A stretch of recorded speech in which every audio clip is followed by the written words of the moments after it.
le Doc Mayou. Voici votre animatrice, Janine Ross, et le psychiatre Pierre Mayou. Bonjour tout le monde, bonjour Pierre. Madame Janine. On salue les gens de l'Outaouais, la région de Montréal, Sherbrooke, on s'en va à Trois-Rivières, bonjour à tous, Québec, on remonte jusqu'au Saguenay, on tourne à gauche, c'est ça hein Pierre, on arrive à Chicoutimi, on arrive à Saguenay, Lac-Saint-Jean, bonjour tout le monde. J'aime bien lorsque tu dis Chicoutimi. Oui. Et la grande région du Saguenay, et la grande région du Lac-Saint-Jean, la Côte-Nord, etc. J'aime le mot Chicoutimi. Oui. Probablement que c'est un terme indien, ça, Chicoutimi. C'est sûr. C'est pas... Oui. Alors, ceci étant dit, Janine, ce matin, à Radio-Canada, j'ai entendu quelque chose qui est très interpellant. 100 000 Cubains travaillent dans l'industrie touristique à Cuba. Oui. Ils gagnent combien par mois? Je peux pas vous dire. Devine. Dis un chiffre. Par mois. Oui. 25 $. 20. 20. Ah, mais je sais pas loin. 20 $. T'es pas mal bonne. 20 $ par mois. Alors, un Cubain qui travaille dans l'industrie touristique à Cuba, il y en a 100 000, il gagne 20 $ par mois. Et là, le gouvernement de Cuba, Castro et sa gang que je ne qualifierai pas tout de suite, je ne veux pas être ordurier en démarrant l'émission, le gouvernement cubain a donné ordre à tous les Cubains de refuser pourboires et cadeaux afin de préserver l'esprit socialiste. Oui. Oui. Alors, pour ceux qui vont à Cuba, vous allez dans un endroit où il y a définitivement un esclavage serré. Alors, venez plus me casser les oreilles et les couilles avec Cuba comme exemple. 20 $ par mois pour tous ceux, pour les 100 000 qui travaillent dans l'industrie touristique. Et Pierre, si on vient chez nous, il y a à peu près 100 000 enfants qui se font battre, mais sévèrement par année. Janine, est-ce que je peux te faire une suggestion? Oui. Est-ce qu'on pourrait garder ça pour lundi ou mardi? Parce que c'est tellement gros comme découverte de notre comportement collectif que j'aimerais mieux qu'on fasse... Qu'on aille à fond là-dedans. Ah, une émission complète. Que... Ah, Janine, c'est trop gros. C'est énorme. Mais ça va, Pierre. C'est énorme. Et c'est extrêmement lourd de conséquences. Mais ce qui est le plus étonnant des chiffres qu'on nous a donnés aujourd'hui, parce que c'est pas dépouillé au complet, de cette étude-là, c'est les 6 à 11 ans chez les petits garçons qui se font le plus massacrer, et les filles de 12 à 17 ans.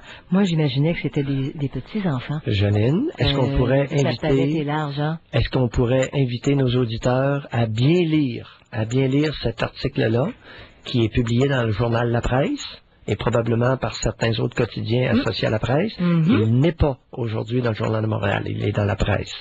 OK? Et on va en reparler copieusement la semaine prochaine, s'il n'y a pas d'objection, en début de semaine autant que possible. En tout cas, vous savez, vous parlez... Très gros comme découverte comportementale sur... ce que beaucoup de membres de la tribu font. Alors, on parle d'esclavage à Cuba. Pierre, je ne sais pas comment on qualifierait ça ici. Est-ce qu'on a donné les numéros de téléphone? Je suis tout mêlé. Est-ce qu'on... J'ai pas donné. Parce qu'on est vendredi, c'est vrai, c'est vendredi, sujet libre. Oui, alors 790-0224, 1-800-667-5241. On va être obligé de les redonner un petit peu plus tard. Oui. Un autre point. Avais-tu quelque chose d'autre? Parce que j'ai un autre point qui me chicote. Question. Est-ce que le fait d'avoir fait une trachéotomie au pape est un signe d'acharnement thérapeutique ou de soins réguliers compte tenu de son état de santé et de son âge? Est-ce qu'il le veut, Pierre? Il donne l'impression de vouloir aller... Je ne pose pas de commentaires, mais je m'interroge sérieusement. Y a-t-il, dans le cas du pape actuellement, un acharnement thérapeutique à le maintenir en vie à tout prix? Question. Oui. Pas commentaire, là, question. Maintenant, Pierre, pour revenir rapidement sur le sujet d'hier, un courriel. Janine. Oui. Janine. Jamais je n'oublierai l'émission d'hier. Ah non, ça en a été toute une. Haute en émotion, tous les appels étaient différents. Je suis toujours très sensible et profondément touché par la bonté de certains Québécois. Par leur grandeur d'âme, par leur jugement. Oui, vous êtes minoritaire, mais vous êtes là. Et c'est plaisant d'entendre parler de ces personnes. C'était une très belle émission. Oui, haute en émotion. Et vrai à part ça. Autant d'émotions vraies. Oui. Une question donc, Pierre, si vous me permettez, au nom de quelqu'un qui a écouté l'émission hier, la personne dit, j'ai confiance, je vous demande conseil. Je suis très près d'une femme de 38 ans qui vient d'apprendre qu'elle a été adoptée. Oui. Évidemment, elle est atterrée et complètement détruite. Sa mère adoptive est décédée il y a quelques années et son père adoptif semble occulter la situation. Il y a un déni de la part du père qui jette le blâme du lourd secret sur la mère décédée. Alors la blessure est profonde car elle se sent trahie par le reste de la famille qui était au courant de ce secret. Comment je peux accompagner cette personne-là? On m'attend un petit peu là, il me manque. Je suis perdu là. Il m'arrive d'être mentalement lent à l'occasion. Il y a beaucoup c'est une femme, oui, c'est une femme de 28 ans. Je n'ai pas le topo clair. OK, une femme de 38. De 38 ans qui vient juste d'apprendre qu'elle a été adoptée, alors que tout à fait... Attends un petit peu là. Adoptée par les deux parents? Il semble. Oui, adoptée par les deux parents. Parce que suite à la conversation d'hier, on conviendra que lorsque c'est le beau-père qu'on croyait qu'il était le père, ça c'est une chose. Mais la mère, là, c'est un méchant morceau, c'est un gros morceau, ça, là. Alors on parle ici de la mère adoptive qui est décédée. La mère adoptive est décédée, et là, cette dame-là de 38 ans, on lui apprend que ce n'étaient pas ses parents biologiques, mais des parents adoptifs. Est-ce que j'ai bien compris? Exactement ça. À 38 ans. Oui, et le père adoptif, semble occulter, c'est les termes qui sont utilisés. Oui, mais occulter, est-ce qu'il nie? Est-ce qu'il dit à Madame X de 38 ans, t'es ma fille? Il dit pas ça. Il n'a pas l'air de dire ça. Et on parle ici de déni de la part du père. Ouais, ben là, qui jette le blâme du lourd secret sur la mère décédée. Alors qu'est-ce que c'est drôle. C'est parce que la façon dont c'est phrasé, là, c'est très ambigu. C'est très ambigu, là, je ne dois pas me gourer, là. Mais elle a été parce que déni, c'est un mécanisme de conscience, c'est un mécanisme de défense inconscient qui nous fait nier. Comprends-tu? Oui. Mais on parle d'un lourd secret. Alors, on ne connaît pas le fond de l'histoire. Ouais, ben là, mais tout le monde, autre que les parents, savait, sauf elle, qu'elle était adoptée. Toujours est-il que, comme on a mentionné hier, Janine, puis on a eu des témoignages extraordinaires à cet effet-là, comme disait Feu Pellado, keep it simple, please. Gardez ça simple. Gardez ça simple. Alors, à 38 ans, Pierre, la petite histoire, des petites histoires, le petit album de l'enfant, c'est tellement pas compliqué de nos jours, hein? Puis l'enfant, il sait d'où il vient, puis, écoute, il a son histoire, il n'y a pas à la rechercher ou à dire, on m'a trompé. Oui, non. Oui. C'est ce qui est le cas ici. Donc, quand tu l'apprends, Pierre, à 38 ans, là, comme ça, qu'est-ce que tu fais? Tu as toujours cru que c'était tes parents. Ça peut être une méchante... Ça te revole au visage. Ça peut être une méchante mornif, là. Comment accompagner? Qu'est-ce qu'on pourrait faire pour supporter une personne qui apprend ça tardivement comme ça? Ça dépend. Il y en a qui peuvent avoir besoin de support, d'autres non. C'est pas automatique, là. C'est pas tout le monde qui va s'écraser, mais c'est... Elle a l'air d'avoir besoin. Elle a l'air d'avoir besoin de quoi, tu sais? Elle a l'air d'avoir besoin d'une mère. Est-ce que c'est un atterrement qui est provisoire ou qui va s'avérer de plus longue durée? C'est pas embêtant. Ça, c'est peut-être sur le coup, parce qu'il faut une raison, puis ça vient de s'éteindre. C'est difficile à dire. Peut-être que ça va laisser des traces plus que ça. Surtout, là, la réaction du père, tu sais, ça fait bise un peu, comme diraient les adolescents, là. On convient-tu que la réaction du père est bise? Il y a peut-être un vrai secret de famille là-dessus. Il y a peut-être autre chose. Alors, la révélation de l'adoption n'est peut-être qu'un élément parmi d'autres. Oui. Bon, alors, outre l'aspect trahison, là, c'est ça, il va falloir... Bon, probablement qu'elle connaîtra jamais la vérité. C'est peut-être la sœur de sa mère qui a eu un enfant illégitime, puis qui a été... Ça pourrait être des affaires comme ça quand on parle de lourds secrets. Janine. Oui. Tu commences à avoir le pif. Vous aviez pensé à quelque chose comme ça. Tu commences à avoir le pif, Janine. Alors, tu protèges quelqu'un. Hey, au Québec, là, disons que je me limiterai à dire ceci. Au Québec, il y a beaucoup d'individus qui n'ont pas les ascendants génétiques qu'ils croient qu'ils ont. Non. Et si jamais on pose scientifiquement les affaires, dans quelques années, ouais. Pierre, il y a eu un article, un bel article le 22 février, cette semaine, dans le Journal de Montréal, où on disait que le stress modéré peut s'avérer nocif pour les mamans et leurs bébés. Avez-vous vu ça? Pas celui-là. Pas celui-là. Alors, le stress... Ça confirme, et on dit que si une mère qui est enceinte et subit du stress, même à faible dose, il va y avoir un impact sur le bébé, qui va avoir ensuite des parties de son cerveau qui est chargé de mémoriser, là, qui ne fonctionneront pas, comme un bébé qui a été dans le sein de sa mère à un moment où c'était...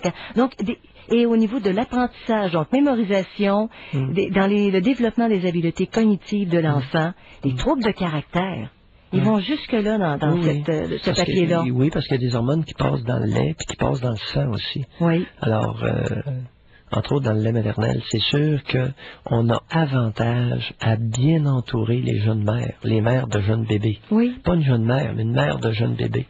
C'est bien important. Pour les 6 premiers mois, là, je pense qu'on les gâte.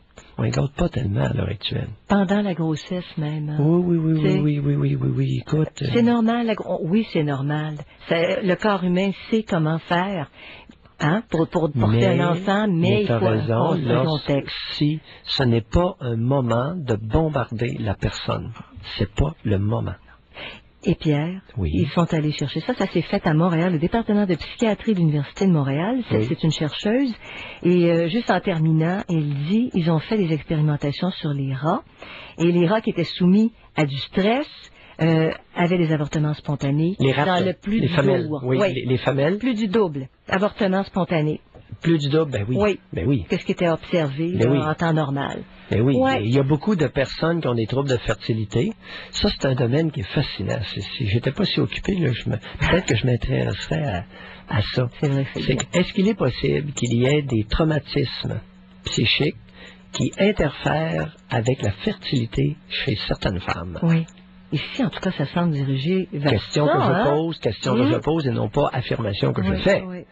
Alors voilà, prenons soin des jeunes femmes, des femmes qui sont enceintes. Oui, des mères, des femmes enceintes et les mères de jeunes enfants, peu importe l'âge. Oui. Je pense qu'on aura avantage à être gentil, là. À être sportif et être gentil. Oui. Alors, 790-0224, 1-800-667-5241, tribune libre, du vendredi. Je suis en compagnie du docteur Pierre. Alors, on démarre la tribune en compagnie de Jean. Bonjour, Jean. Oui, bonjour. Bonjour, Jean. Permettez-moi tout d'abord de vous féliciter tous les deux pour votre émission parce qu'elle est d'un très grand secours pour beaucoup de gens. Merci. Et c'est une très belle tribune. Alors, à l'occasion, c'est chic. Hier, l'émission d'hier, à mon humble avis, là, a été une rencontre, a été un espace d'échange que je qualifie simplement de rare. Mais je vais essayer d'en profiter du mieux que je peux.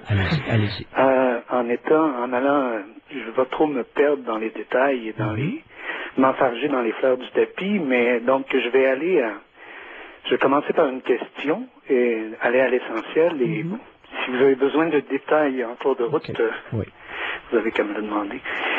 Alors voilà, ma question est, est-ce qu'il y a un âge pour un enfant pour que leur, qui est moins traumatisante psychologiquement ou qui entraîne moins de séquelles chez lui au moment de la séparation de ses parents? Est-ce que c'est moins pire à 1 an qu'à 6 ans? C'est une très bonne question. Je vous dirais ceci, Jean. Je ne crois pas qu'il y ait un âge, mais il y a définitivement une atmosphère. Et par atmosphère, je veux dire la résultante des attitudes autour de la séparation. Oui. Alors, il n'y a pas d'âge. Il n'y a pas d'âge. J'ai vu des adultes traumatisés par la séparation de leurs parents âgés. Traumatisés est peut-être un gros mot, en tout cas qui le prenaient très mal puis qui étaient extrêmement bouleversés. Alors, c'est beaucoup plus la façon, l'atmosphère, les attitudes qui sont déployées autour d'eux et l'affection, l'attention et l'intérêt qu'on continue ou qu'on ne continue pas de manifester envers l'enfant. Oui. Bon, je vous explique plus précisément. Et je vous le dis bien humblement, là, écoutez, j'ai pas d'études là-dessus, mais ce serait ma première réponse. D'accord. Si on n'oublie pas les enfants dans ce processus-là, déjà, ils sont moins écorchés, hein. Bien sûr. Je vais vous expliquer plus précisément. Et l'autre point, au lieu de l'âge, pour de jeunes enfants qui ont un bon lien avec leur mère, d'en être séparés est d'une souffrance inouïe. Oui. Alors que la séparation d'avec le père, lorsque la mère est une bonne mère, ça n'a pas tout à fait le même impact. Alors, c'est d'autres facteurs que l'âge qui jouent, d'après moi. Mhm. L'âge n'étant qu'un facteur. Alors, Jean, et vos soucis, vous êtes en train de traverser ça? Ben, en fait, il y a pas de séparation encore actuellement, mais j'y songe sérieusement parce que ma problématique, c'est que je suis pris actuellement dans une spirale de violence conjugale et bizarrement, c'est moi qui en ai la victime. Ouais. Autant que je puisse en être victime, là, j'ai pas tout à fait le profil. C'est vous qui subissez. De la victime, Sans mais parler c'est moi de victime, vous subissez une violence? Oui. Sous quelle forme, par exemple? Donnez-nous des exemples, les exemples les plus Mon patents. Dieu, qui va de la violence verbale, aller jusqu'au lancement d'objets, jusqu'au coup porté. Elle lance des objets? Elle Oui. vous lance des objets? Elle me lance des objets, elle me frappe avec des objets. Ah. Elle, Est-ce qu'elle vous a fait des menaces de mort? oui, Hi, déjà. En quel honneur? Qu'est-ce qui y prend? Jalousie excessive. Êtes-vous sérieux? Oui, jalousie boy. excessive, mais Vous savez, quand je dis excessive, je le souligne 3 fois. Non, j'ai compris. Jean, j'ai pas besoin de dessin. Là, si vous me dites jalousie excessive, j'ai compris. Et je connais assez le domaine pour extrapoler et m'imaginer ce que ça peut être. Est-ce qu'elle peut passer des heures et des heures à vous questionner ou vous accuser ou de... Absolument. Bon, monsieur. À fouiller dans mes agendas, Ok. dans mes poches. Jean, j'ai le topo, là. J'ai le topo. Quel âge ont les enfants? Presque 1 an bientôt et 6 ans. 1 an et 6 ans. L'enfant de 6 ans, je veux souligner que c'est pas le mien, c'est pas Ok. moi le père Ok. biologique. Mais c'est vous qui êtes le père du bébé d'1 an. Exactement. Ça fait longtemps que vous êtes ensemble? Curieusement, ça fait même pas 2 ans. Et en si peu de temps, en fait, ma conjointe est tombée enceinte 1 mois après notre rencontre. Ouais. Et dans une relation non protégée, mais dans laquelle je savais que ça pouvait engendrer des risques. Donc, j'ai voulu me retirer. Elle m'a retenu à l'intérieur d'elle. Ouais. On a compris. Et On a donc, compris. au départ, j'ai évidemment... je lui ai dit... Elle que le ça savait pouvait- très bien qu'elle était en pleine période ovulatoire. Elle me disait que non. Oh, voilà, elle le savait très bien, elle vous a retenu, puis Et ça a résulté dans une grossesse. exactement. Ouais. Vous avez quel âge, Jean? 38 ans. 38. Et elle a quel âge, cette femme-là? 31. 31 ans. Et je trouvais qu'elle est... Bon, évidemment, Vous la vous êtes fait relation avoir solide, hein. était bien jeune pour que ça se produise. Donc, vous Donc, savez, Jean, est-ce qu'elle est une bonne mère pour les enfants, ou comment est-elle avec les 2 jeunes? elle est très, très attentionnée. C'est une... Oui, c'est une bonne mère dans un sens. OK. Très bonne mère dans un Parce sens. que, vous savez, Mais une d'un femme autre jalouse peut être une relativement bonne mère et être une mauvaise conjointe. Ça existe, ça. C'est difficile Oui. à comprendre parce que tu te dis quand une femme va dans des excès comme ça, les enfants pourraient être à risque Non. de subir le même traitement. Non, c'est non. ça. Une femme, un individu peut être jaloux et demeurer dans l'autre rôle, qui est le rôle de parent, demeurer un bon parent. Tout ça existe. Ça n'en fait pas automatiquement une mauvaise mère. OK. Uh-huh. Oh, c'est encore Mais plus si vous- difficile à... Oui. Oh, pour Jean. Je l'ai quand même déjà vu battre un enfant, un jeune de 11 ans, avec une ceinture. C'était pas son enfant à elle, Ouais. mais supposément que l'enfant avait manqué de respect envers sa mère à elle. Ouais, mais Jean, c'est tellement fréquent au Québec que c'est à se demander si on doit se scandaliser de ça. Moi, je me suis Hey, scandalisé un enfant parce qu'elle a sur pris deux- un enfant sur deux en ma 2004. ceinture pour le frapper. Et je l'ai arrêté parce que l'enfant était en train de tomber dans des convulsions. Alors, Hey, Pierre. c'était... j'ai fait, regarde, tu ne fais jamais ça devant moi, et surtout, surtout pas à nos enfants. Et donc, la relation est... Moi, j'ai le sentiment là, de marcher comme dans un champ de mines. Exactement. Et je sais pas où sont... Exactement. où sont les mines et quand est-ce qu'ils vont exploser. Donc, compte tenu de la sévérité, si la situation est sévère et grave, comme vous le dites, Alors, vous vous retirez et essayez de faire en sorte que le bébé d'1 an soit le plus confortable possible. J'ai proposé la thérapie de couple. Ah, non. Ça Je ne donnera sais pas rien. si c'est efficace, si le processus est trop long et laborieux. Bouillie pour les chats. Non, et à un moment donné, ça me rappelle des souvenirs. Il y avait une femme avec un conjoint plus vieux, et c'était un cas comme ça où la dame était plus. Et elle avait tellement hurlé dans mon bureau que je l'avais jamais revue. Non, lorsqu'une femme jalouse perd contrôle, elle hurle. Et elle était dans mon Uber. Puis moi, je le croyais pas, parce que le bonhomme, il était âgé. C'était un bonhomme qui était assez âgé, avec une femme qui avait 20-25 ans de moins. La femme avait 50 ans, puis lui, il en avait 70. Et là, elle commence-tu pas à te l'accuser de 56 bebelles dans mon bureau? Hey, elle criait dans mon bureau! Elle était hors contrôle en ma présence. Alors, je l'ai vu une fois, j'ai dit, OK, c'est correct, là, bonsoir. Il n'y a rien à faire. Écoute, Ouais. Écoute, il y a une perte de contrôle. Total. Mais pourtant, dans le cas que je viens de décrire, elle avait eu 3 enfants, très bonne mère avec les enfants. Bon, Mais je t'en pense. Elle n'était pas agressive avec les enfants, très correcte, très adéquate, mais avec le bonhomme.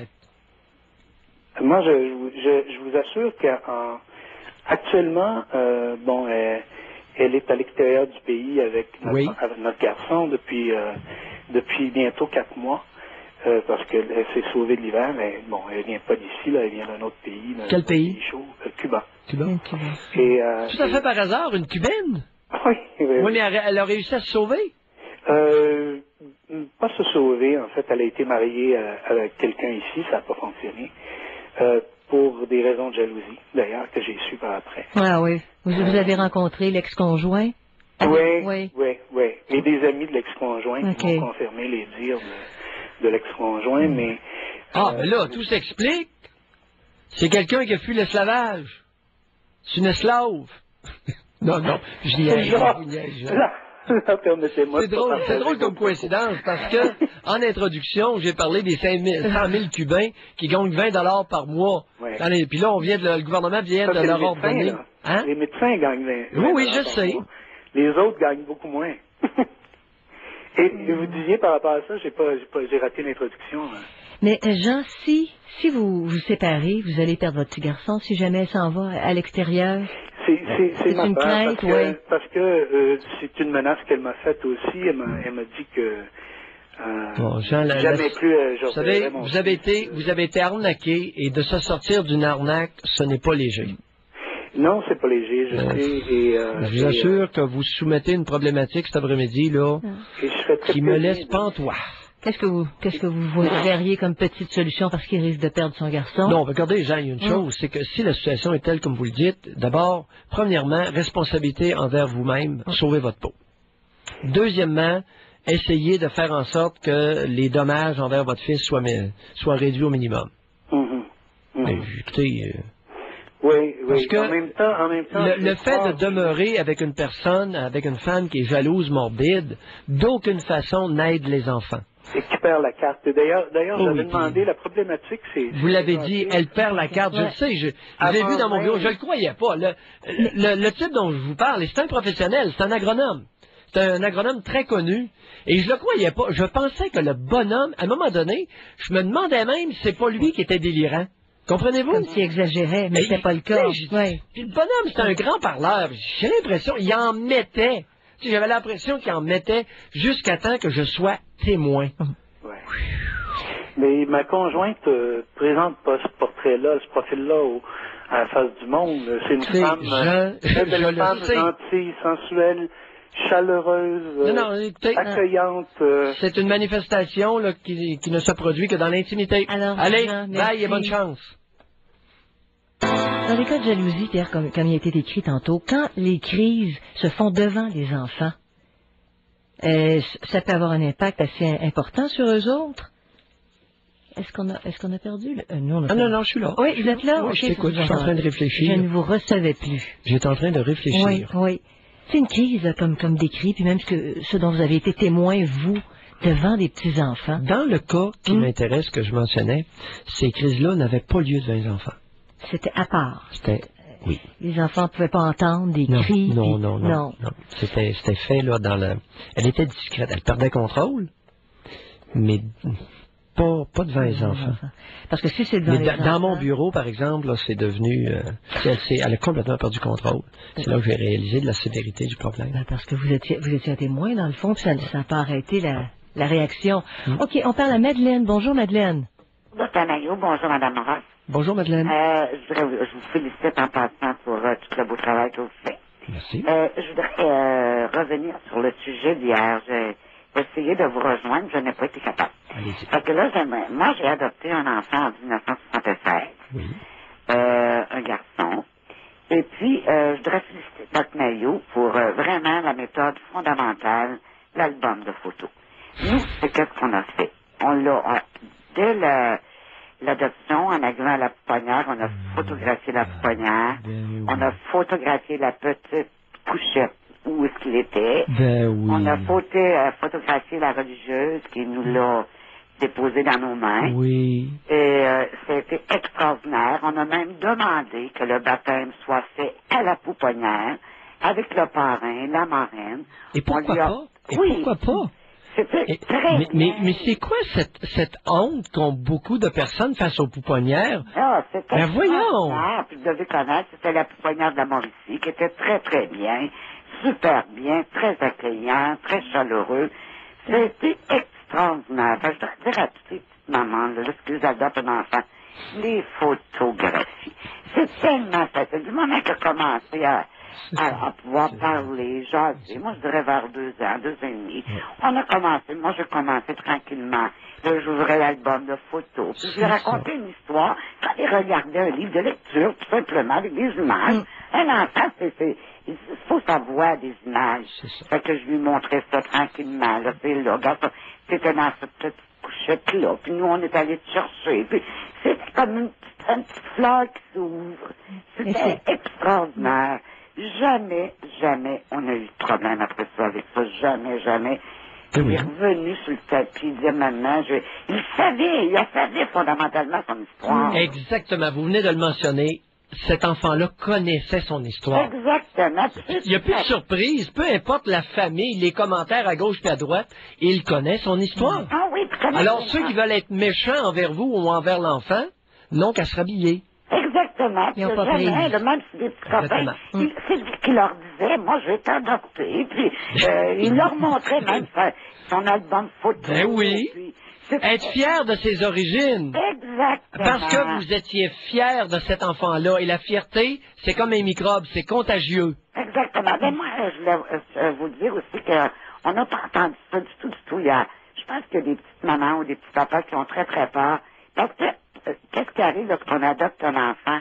On n'a jamais l'adoption légale avant 1 an.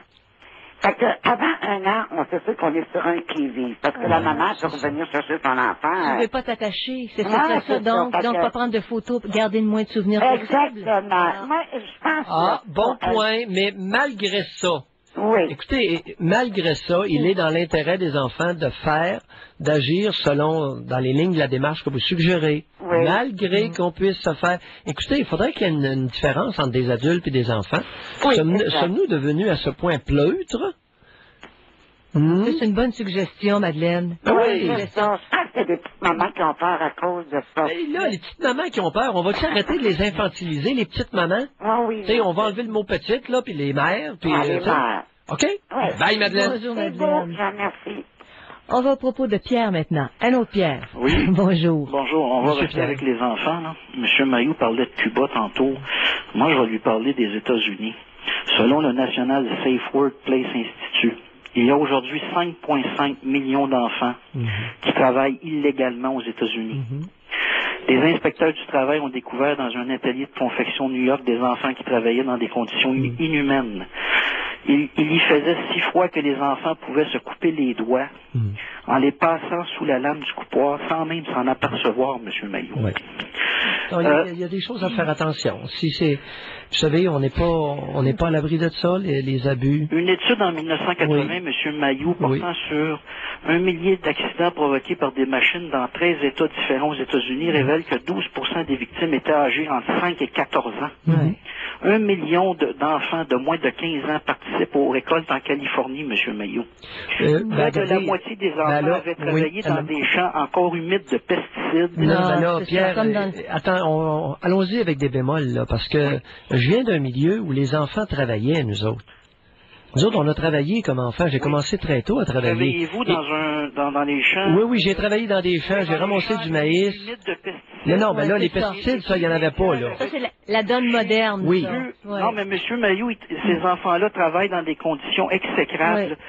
En 1992, Burger King, le gérant de la restauration rapide, accusé d'avoir transgressé les règles régissant le travail des enfants, dû payer une forte amende, M. Mayou. Bon, oui. Comprenez-vous, là? Oui, Alors, mais- il faut faire attention. Dans le plus beau grand pays... Il faut là, faire attention à où quoi? la cupidité. Parce qu'aux États-Unis, Oh oui, M. oh, Mayou, là... il y a une vigilance de tous les instants, Non, c'est vrai, non. parce que c'est facile, c'est tentatif d'abuser. Lorsque la cupidité, M. Mayou, devient le principe organisateur des sociétés, Oui. là, comme aux Par États-Unis, contre, là. Pierre, du même Lorsqu'on souffle, fait une religion, Oui, attendez, libéralisme Monsieur Pierre. économique, ça, Oui. vous le mentionnez pas assez souvent dans vos missions. Quand vous parlez de Monsieur violence... Pierre, Oui. Monsieur Pierre, vous parlez tout seul. Ben oui, mais c'est parce que Bon, j'ai pas le temps. Hein. Ben oui, mais attendez un peu. Les là. nouvelles s'en viennent dans 2 minutes, puis je dois résumer un sujet quand même assez volumineux. Là. Mon dos. Ben, alors, à moins que vous me laissiez continuer après les nouvelles. Ben oui, quelle faveur vous nous faites. Ben oui. Oh. Oui, parce que là, je veux parler de votre religion, le néolibéralisme. Je sais que c'est votre religion, ça. Hey, mais Pierre, voilà. êtes-vous un abonné à chaque vendredi, vous venez radoter là-dessus? Non, on radote. Lorsqu'on critique le libéralisme économique, on radote, M. Mahou. Lorsqu'on touche à votre religion, là, vous riez, lorsqu'on touche à votre religion, 5,5 millions d'enfants exploités aux États-Unis grâce au Mais néolibéralisme. oui, vous l'avez dit. Oui, ça, on le dit pas Alors, assez dites souvent. autre chose, là. Oui. M. Mayou, Oui. 1% de la population américaine possède 40% des richesses du Oui. pays. 359 milliardaires possèdent 45% de la richesse mondiale. Ça vous dérange pas? Monsieur Ça, c'est- Pierre. Ça, M. Mayou, ça, c'est de la violence. Oui, Monsieur Dénoncez-les de temps en Pierre. temps, puis je vais Oui. vous aimer un Ben peu là, plus. on vous a écouté. On vous a écouté. Comprenez-vous? Oui, oui, non, oui. mais dites-moi pas on vous a coupé comme si c'était pas important. Non, Il y a vous êtes- 300 millions d'enfants, OK, dans le monde entier, M. Mayou. On Oui. parle d'au moins 300 millions d'enfants exploités par Oui. des capitalismes. C'est vrai. Bon. Dénoncez-le de temps en temps. Oui. Ça ferait du bien. Oui. Comprenez-vous? Oui, on va vous Juste- faire plaisir. Juste une fois de temps en temps, M. Mayou, parce que Oui. là, on va penser que vous êtes un apôtre de la religion, là, que vous êtes aussi borné et un demi-civilisé. Comprenez-vous? Il se pourrait très bien que je fasse partie de cette clique, Oui, je malheureusement. pense que oui, parce que vous avez des idées extrémistes de droite. Oui. Je pense que lorsqu'on essaie d'ébranler ces idées-là, là, ça vous choque. On touche à la Allez, religion. allez, Monsieur Pierre, bye. Alors, Pierre, vous venez de faire une promesse. Ben, non, non, je suis sérieux. L'exploitation par le néolibéralisme. Oh, non, mais, C'est vrai. non, Janine, Mhm. il y a un bon point, Oui. l'auditeur. Et quelle différence y a-t-il entre apprendre à des enfants à travailler et exploiter des enfants? La ligne peut être mince. Oui, oui. Et pour pas la transgresser, pour pas passer cette ligne-là, il faut être attentif aux besoins des enfants, encore même dans le C'est milieu pour de ça travail. qu'il est tannant, mais on le radote un peu, mais on l'écoute parce qu'il y a un point Oui, derrière oui. ça. Il y a une vigilance à maintenir parce qu'effectivement, il y a des individus, des familles qui, à un moment donné, peuvent être tentés de faire travailler durement des jeunes enfants. Oui. Oui, Au nom même du- ici au Oui. Québec. Certainement. Pierre, on fait venir au Québec des femmes qui vont prendre soin comment on appelle ça, des aides domestiques. On ne s'est pas déclaré. Il y a toutes sortes d'abus qui ont été dénoncés depuis plusieurs années. On le fait, ça se fait chez nous aussi. là. L'histoire de travailler dans des champs avec des pesticides, que ce soit des enfants, des adultes ou des femmes enceintes ou des femmes en âge de se reproduire, C'est inacceptable. c'est tout aussi inacceptable. Oui. Là, l'âge de l'individu n'a rien à voir. Et à nous de ne pas acheter les produits qui sont cultivés dans des conditions inhumaines C'est comme ça. ça. Et c'est un domaine que je connais. J'ai opéré une ferme expérimentale où on n'a jamais acheté une miette d'herbicides et de pesticides. Oui. Et savez-vous, dans Alors, des cas, c'est c'est plus possible. Alors, rentable. oui. C'est plus rentable. C'est Ben plus- oui! Sais-tu pourquoi que on n'en achetait pas? C'était plus payant de ne pas en acheter. Pour des rendements qui sont bien honorables, pareil. Les rendements, je pourrais t'en parler.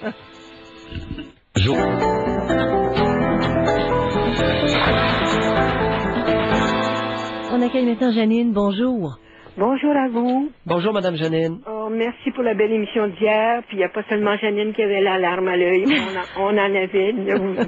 On vous accompagnait. Ouais, c'est rare, on ne joue pas cette carte-là à notre tribune, mais lorsque l'émotion est de la partie, on ne recule pas. Ah, mais avec un sujet comme ça, il y avait des témoignages tellement charmants, tellement touchants que, en fait, tout ce qui touche les enfants. Vous savez, on accuse souvent les médias, dont on fait partie, Janine et moi, de présenter le côté sombre de la nature humaine. Oui. Vous conviendrez avec moi qu'hier, on a présenté des sacrés beaux côtés de la nature humaine. C'était beau. Ah, ça pourrait durer une semaine, le sujet, et puis on n'en aurait pas assez. Et c'est là qu'on voit la participation des auditeurs et des auditrices. Oui.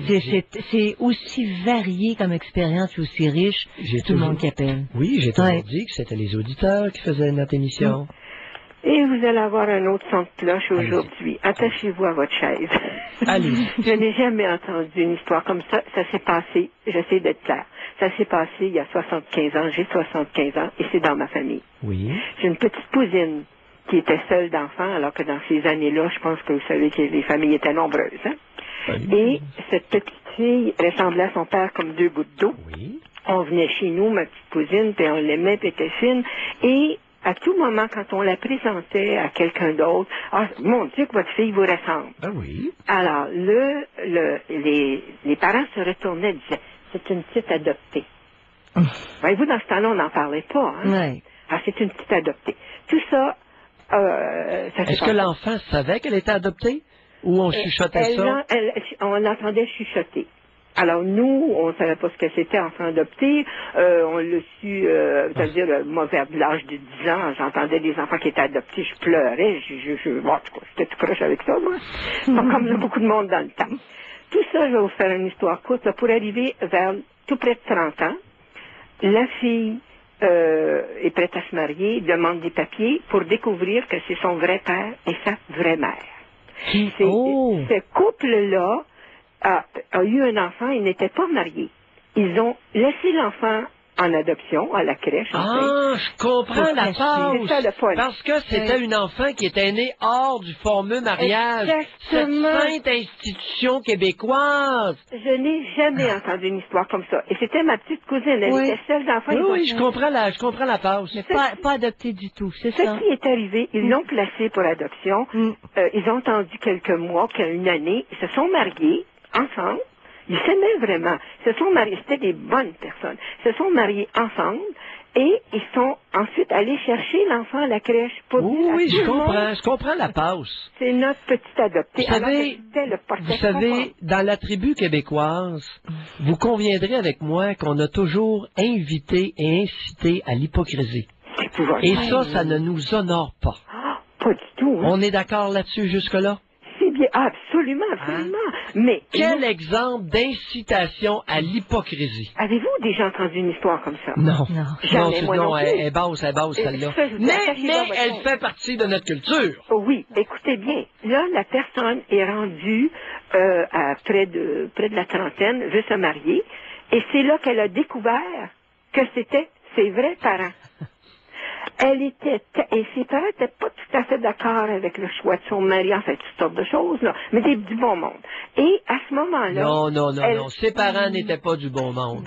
C'était des lâches, comme il y en a rien qu'en masse dans le Québec. Ils ont subi la pression, peut-être. Janine, les excuses. Les victimes de la culture québécoise. Il y a 75 ans. Des lâches, des pleutes, comme il y en a en masse au Québec. Savez-vous quelle était la réaction? La réaction de la fille? Non. Fâchée, moi j'aurais été la même chose. Elle a décidé d'être enceinte avant de se marier exprès pour remettre ça à ses parents. Allez, bye Janine. La vengeance. Merci Janine. Ouais, j'avoue que l'histoire finit d'une... Ouais. Il y en a des morons au Québec que ça nous plaise ou pas.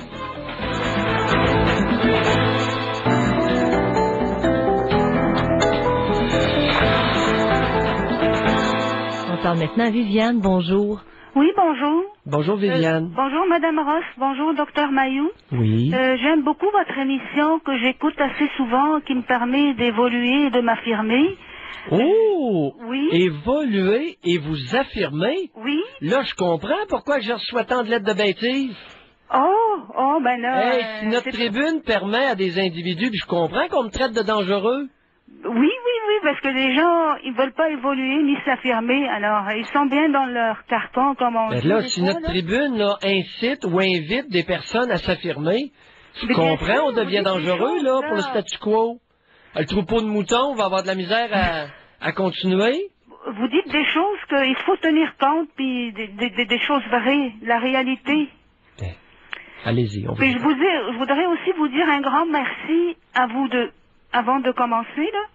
Moi, mon problème, c'est surtout ma mère. C'est que moi, je suis née en Égypte, OK? Oui. Puis mon père a divorcé ma mère quand j'avais 11 ans. Puis à l'âge de 15 ans, je suis venue au Québec. Oui. J'aime beaucoup le Québec. Je ne l'ai jamais quitté. Je suis bien adaptée et tout. Oui. Puis, mais ma mère, je ne l'ai pas vue souvent. Mais à l'âge de 18 ans, je l'ai vue. Puis là, ensuite, elle vit actuellement à Buffalo, aux États-Unis. Puis mon père est décédé il y a 3 ans. Mais c'était une personne qui toujours me reprochait et puis toujours critiquait mon père, que c'est un monstre qui nous a pris d'elle, qu'elle n'a pas eu le temps de nous élever, qui nous a monté contre elle. Mais moi, j'adore mon père. Elle dit, toi, si tu fonctionnes, c'est parce que ton père t'a aimé plus que les autres. Toujours, elle me dit, ton père t'a aimé plus que les autres. Puis mon père, il est décédé il y a 3 ans. Puis mon père, il regrettait d'avoir divorcé ma mère. Il dit, j'aurais dû rester avec elle, la famille serait restée unie, ta sœur ne serait pas itinérante, parce que j'ai une sœur itinérante. Ouais. Il pleurait beaucoup, il m'appelait au téléphone, dis à ta sœur de venir chercher l'argent où elle dort. Puis c'est un homme que sa femme nous empêchait d'aller le voir, parce qu'elle était très jalouse, puis elle voulait avoir Non, toute sa vous êtes famille. mauvaise langue. Il n'y a pas une femme qui empêche les enfants d'aller voir leur père. On devait le Hier, voir. il y a un ostrogo qui m'a appelé pour dire que c'est ça, Maillot, avec ton matriarcat. C'est pas les femmes qui mènent au Québec, c'est les hommes qui mènent. Et là, on en reçoit plein de témoignages. C'est les femmes qui mènent la relation conjugale, puis volent la galère. Oui, oui. Alors, oui. l'ostrogo qui m'ostinait là, hier ou avant-hier, là, aurait peut-être avantage à vous écouter plus. Ben, des femmes, ça mène. D'ailleurs, moi, j'ai un chum que c'est sa mère qui mène, qui prend tout l'argent, qui mène tout. Ben, Sa sœur, c'est la Viviane, même pauvre chose. Viviane, faut être sourd, aveugle. D'ailleurs, je lui dis souvent, docteur Maillot, à mon chum, a dit qu'il y a des femmes contrôlantes, dénigrantes, des picoteuses, puis je fais référence des fois à sa mère, puis il est d'accord que sa mère est comme ça. Elle C'est critique plein de toujours. femmes comme ça. Peu importe la nationalité, c'est Oui. plein de femmes comme ça. Et ce qui arrive dans toutes les nationalités, c'est malvenu de critiquer les traits de caractère, les personnalités ou les attitudes féminines. Oui, Et je l'ai appris à mes dépens, ça, que, écoutez, la bouchée était grosse. Lorsque j'ai commencé à critiquer certaines attitudes féminines, les bonnes femmes s'envoient des courriels, ils ont le fou derrière. Mais ça fait partie, on peut critiquer les hommes, on peut Oui. critiquer les femmes. oui. C'est comme ça. Moi, j'ai... Il y en a des bonnes, il y en a des pourries, c'est comme ça. Moi, je suis d'accord avec vous, parce que moi-même, je suis une femme, puis je vois que des femmes agissent exactement comme vous le dites. Alors, je ne peux pas dire que vous critiquez à tort. Je les vois dénigrer leur mari, puis contrôler tout l'argent, contrôler leurs enfants. Oh, vous la n'êtes pas deuxième- sérieux. mais Ça la n'existe presque pas au Québec. C'est anecdotique. La C'est-à-dire deuxième, qu'il y a juste quelques cas qui font ça. la deuxième femme de votre père, Viviane, elle est comme ça? La deuxième femme de mon père, quand il a vieilli, mon père a une grosse fortune. Et puis, elle voulait l'éloigner beaucoup, toujours de nous, mais en dernier, il était malade, puis elle l'empêchait, on devait le voir dans des centres d'achat. Parce que si on vient à la maison, il faut qu'elle soit pas là, puis elle fait des jalousies. Elle avait peur à ses finances. Oui, à ses finances, Ouais. elle lui disait toujours, elle lui faisait toujours des remarques comme quoi il veut qu'elle lui lègue toute la maison en son nom. Mais mon père a dit non, je te lègue la moitié, puis l'autre moitié à mes 3 enfants. Oh. Puis Elle devait fumer de partout, cette chair. Oui. Oh. Puis en plus, quand il était à Vous l'hôpital, avez jamais vu monter de la boucane, là? puis, Elle devait être furieuse. pire que ça. Il y a un docteur homme qui Maillot, ose dire à une femme, tu vas avoir seulement la moitié, l'autre moitié, c'est à mes 3 enfants. Oh, votre père, quel sacrilège. Puis en plus, là, il était à l'hôpital et il a eu maladie des poumons, il a fait une chute. Puis en plus de ça, les docteurs de l'hôpital Sacré-Cœur, les infirmiers lui ont dit, c'est un homme qui a plus sa tête, tu peux pas amener un notaire pour signer. Elle a appelé le notaire de la famille qui a refusé. Elle est allée appeler une femme notaire. Elle l'a amené quand il sortait du coma depuis 2 mois. Puis elle l'a fait signer un autre testament. Tout en sa faveur à elle. Ouais, bravo! Alors là, c'est fait. Vous avez été... Dans le fond, vous n'avez pas eu droit à votre part. Non, mais là, on est en cours. Oui. Oui. On a tous les médecins vont venir. Là, Mais Viviane, cet après-midi, je reçois mal votre appel. Je reçois mal votre appel. Vous savez, une particularité de la féminisation dans beaucoup de professions a été d'humaniser ces professions-là. Je reçois mal votre appel, là. Alors ça, c'était exceptionnel qu'une femme notaire fasse une affaire comme ça. Parce qu'habituellement, les femmes de carrière humanisent les professions. Et là, vous êtes mauvaise langue après-midi. Vous prétendez que c'est pas correct ce qu'elle a fait. Oui, puis on est en cours, puis on sait que cette partie-là, on va la gagner, parce que le directeur de l'hôpital, il a dit qu'il va venir en cours pour... Hey, combien il y a d'argent dans le pot? Pardon? Combien il y a d'argent dans la cagnotte? Environ 1 million. Bateau! Hey, vous devriez m'appeler, puis j'aimerais ça être expert là-dedans. Hey, quand il y a beaucoup d'argent, ça me stimule. Bye, Viviane. Vous le feriez gratuitement, là? Hein, pour la cause, Pierre? Pardon? Vous le feriez gratuitement pour la cause? Non! Non, une grosse cagnotte comme ça. Mais, Janine, sérieusement parlant, je badine un peu, là, mais le cas présenté par Viviane, c'est fréquent. Et ça va être de plus en plus fréquent. Avec la famille et ce matin, on va y revenir tranquillement la semaine prochaine. Janine, je t'invite à lire dans la presse l'éditorial de Katia Gagnon. D'aujourd'hui? Yes. Bon. À lire. Alors, on va y s'en mettre qui est passé. Parce qu'on m'a accusé, puis on m'accuse encore régulièrement d'être misogyne, d'haïr les femmes, puis d'haïr le monde entier. Mais il y a peut-être des choses, là. Bon, à lire. OK. On parle à Linda maintenant. Bonjour. Oui, bonjour. Bonjour, Dr. Mayou. Madame Ross, vous m'excuserez, j'étais un petit peu nerveuse, là. Oh, c'est compréhensible. Regardez, je vous appelle parce que j'ai confiance en votre jugement d'abord. C'est que je vais aller à la fin de l'histoire, comme vous dites souvent. Oui, commencez par la fin, on va meubler l'appartement. Bon, là, je rencontre un psychologue. Oui. Suite à une agression, qui n'est pas sexuelle en passant, là, mais je ne veux pas trop donner de détails pour toutes sortes de raisons. OK. Là, ce psychologue-là, je vais le revoir pour débuter une thérapie bientôt, parce que là, il a diagnostiqué une dépression post-traumatique. Ah oui. Le psychologue, ça. Oui. Les psychologues, ils sont pas formés pour faire des diagnostics comme ça. Puis en plus, ils n'ont pas le droit de le faire. Ben là, j'ai le rapport d'évaluation entre mes mains. Oui. Ben là, une dépression, vous savez, les diagnostics, il faut être médecin. En tout cas, continuez. Oui. Là, je peux vous lire l'évaluation multiaxiale. Ah oui? Et vous êtes bien sûr que l'évaluation multiaxiale est signée par un psychologue? Absolument. Ben, il est en train d'exercer la psychiatrie, madame, votre psychologue. Ben là, j'ai un problème. Pardon? Est-ce que j'ai un problème? Ben non, si Pierre, un psychologue qui procéderait comme ça, là. Ben, il n'y a pas le droit. Il est psychiatre. Il est peut-être psychiatre, par exemple. Parce que lui, il joue au médecin, là. En tout cas, continuez. Il travaille pour que je dois le dire. Non. Oui, c'est ça. Dites-le pas. Il y a quelque chose en dessous de ça, là. Et là, vous appelez pourquoi cet après-midi-là? C'est parce que lui, justement, il m'a proposé la prise de médication, mais de demander à mon médecin de famille. Ah non, ça sent mauvais, là. Ça pue, là. Non, le psychologue qui vous fait un diagnostic, OK, qui vous dit que tu devrais prendre tel... Non, il n'y a pas nommé de médicaments. Non, ben dites à votre médecin... C'est justement pour ça que je vous appelle. Non, dites à votre psychologue d'aller faire son cours de médecine, OK?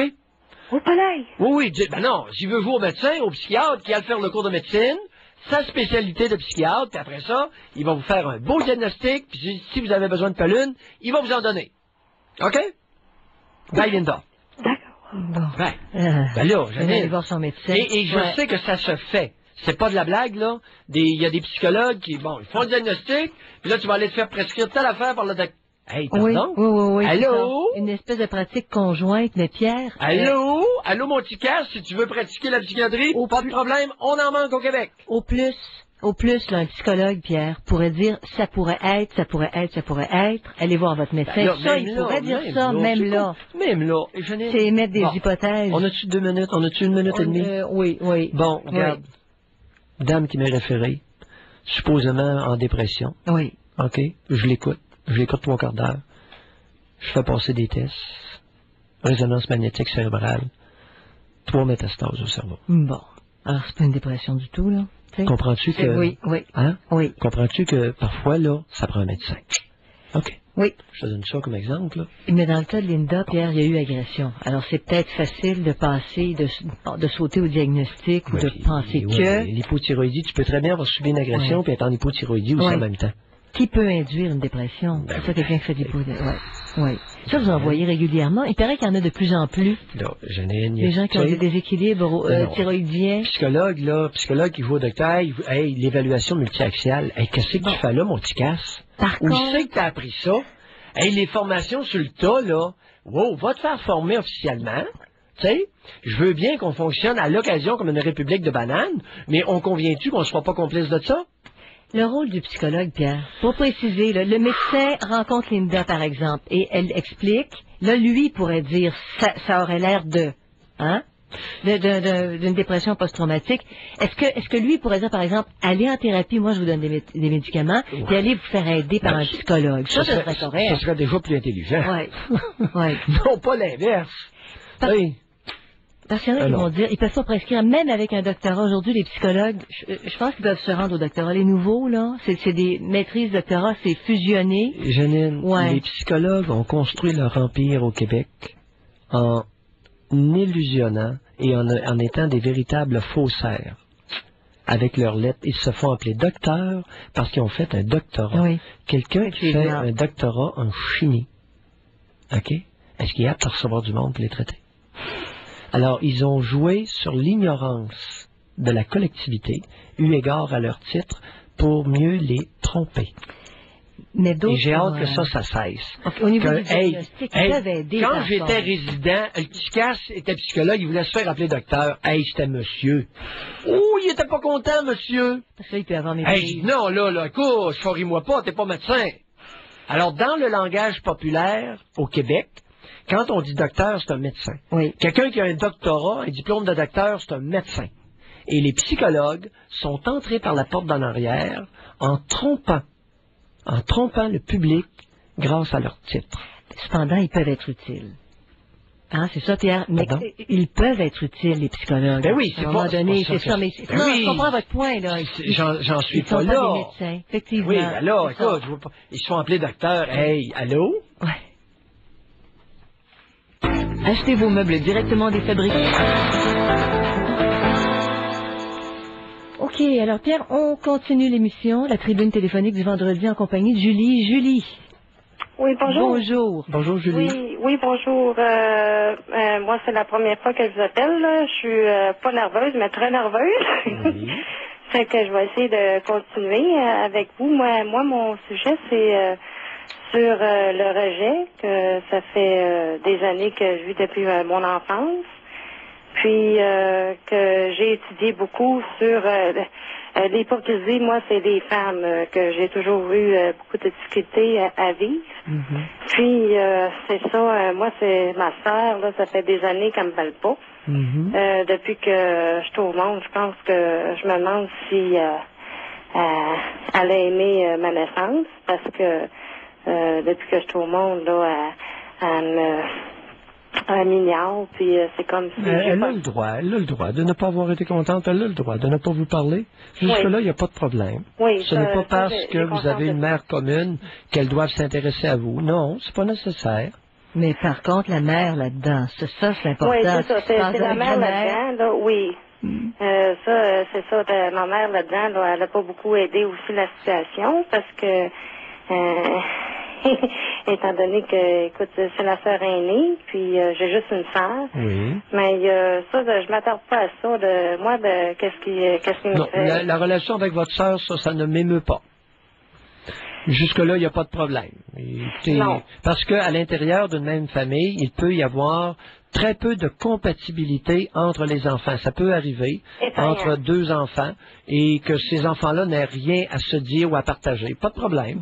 C'est correct. C'est ça. C'est pour ça, Pierre, que je disais, au moins si la relation était bonne avec la mère, ça c'est plus important. Hein?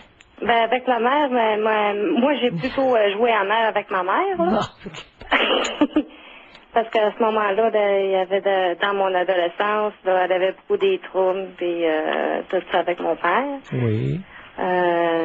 Donc, Elle vous a utilisé à des fins de confidente? Ben oui, j'étais comme un ami pour elle. Ben oui. À ce moment-là. Oui. Vous savez, il y a un gros pourcentage de femmes au Québec qui ne sont pas adultes, malheureusement, et qui vont utiliser leurs adolescentes comme des amis pour se confier, obtenir du support de la part de la jeune pour vaincre le grand problème existentiel. Oui, mais c'est ça. Fait que ça n'a pas changé aujourd'hui, là. Puis c'est pas ça le problème. Le problème, c'est que ça continue encore aujourd'hui, là, comme vis-à-vis mon conjoint. Oui. Lui, il y a une jeune fille, moi je l'ai connue à l'adolescence, là, je peux pas dire la pire âge, là, mais 14 ans. Puis c'est ça, il y a eu c'est normal, là. Mais qu'est-ce qui continue?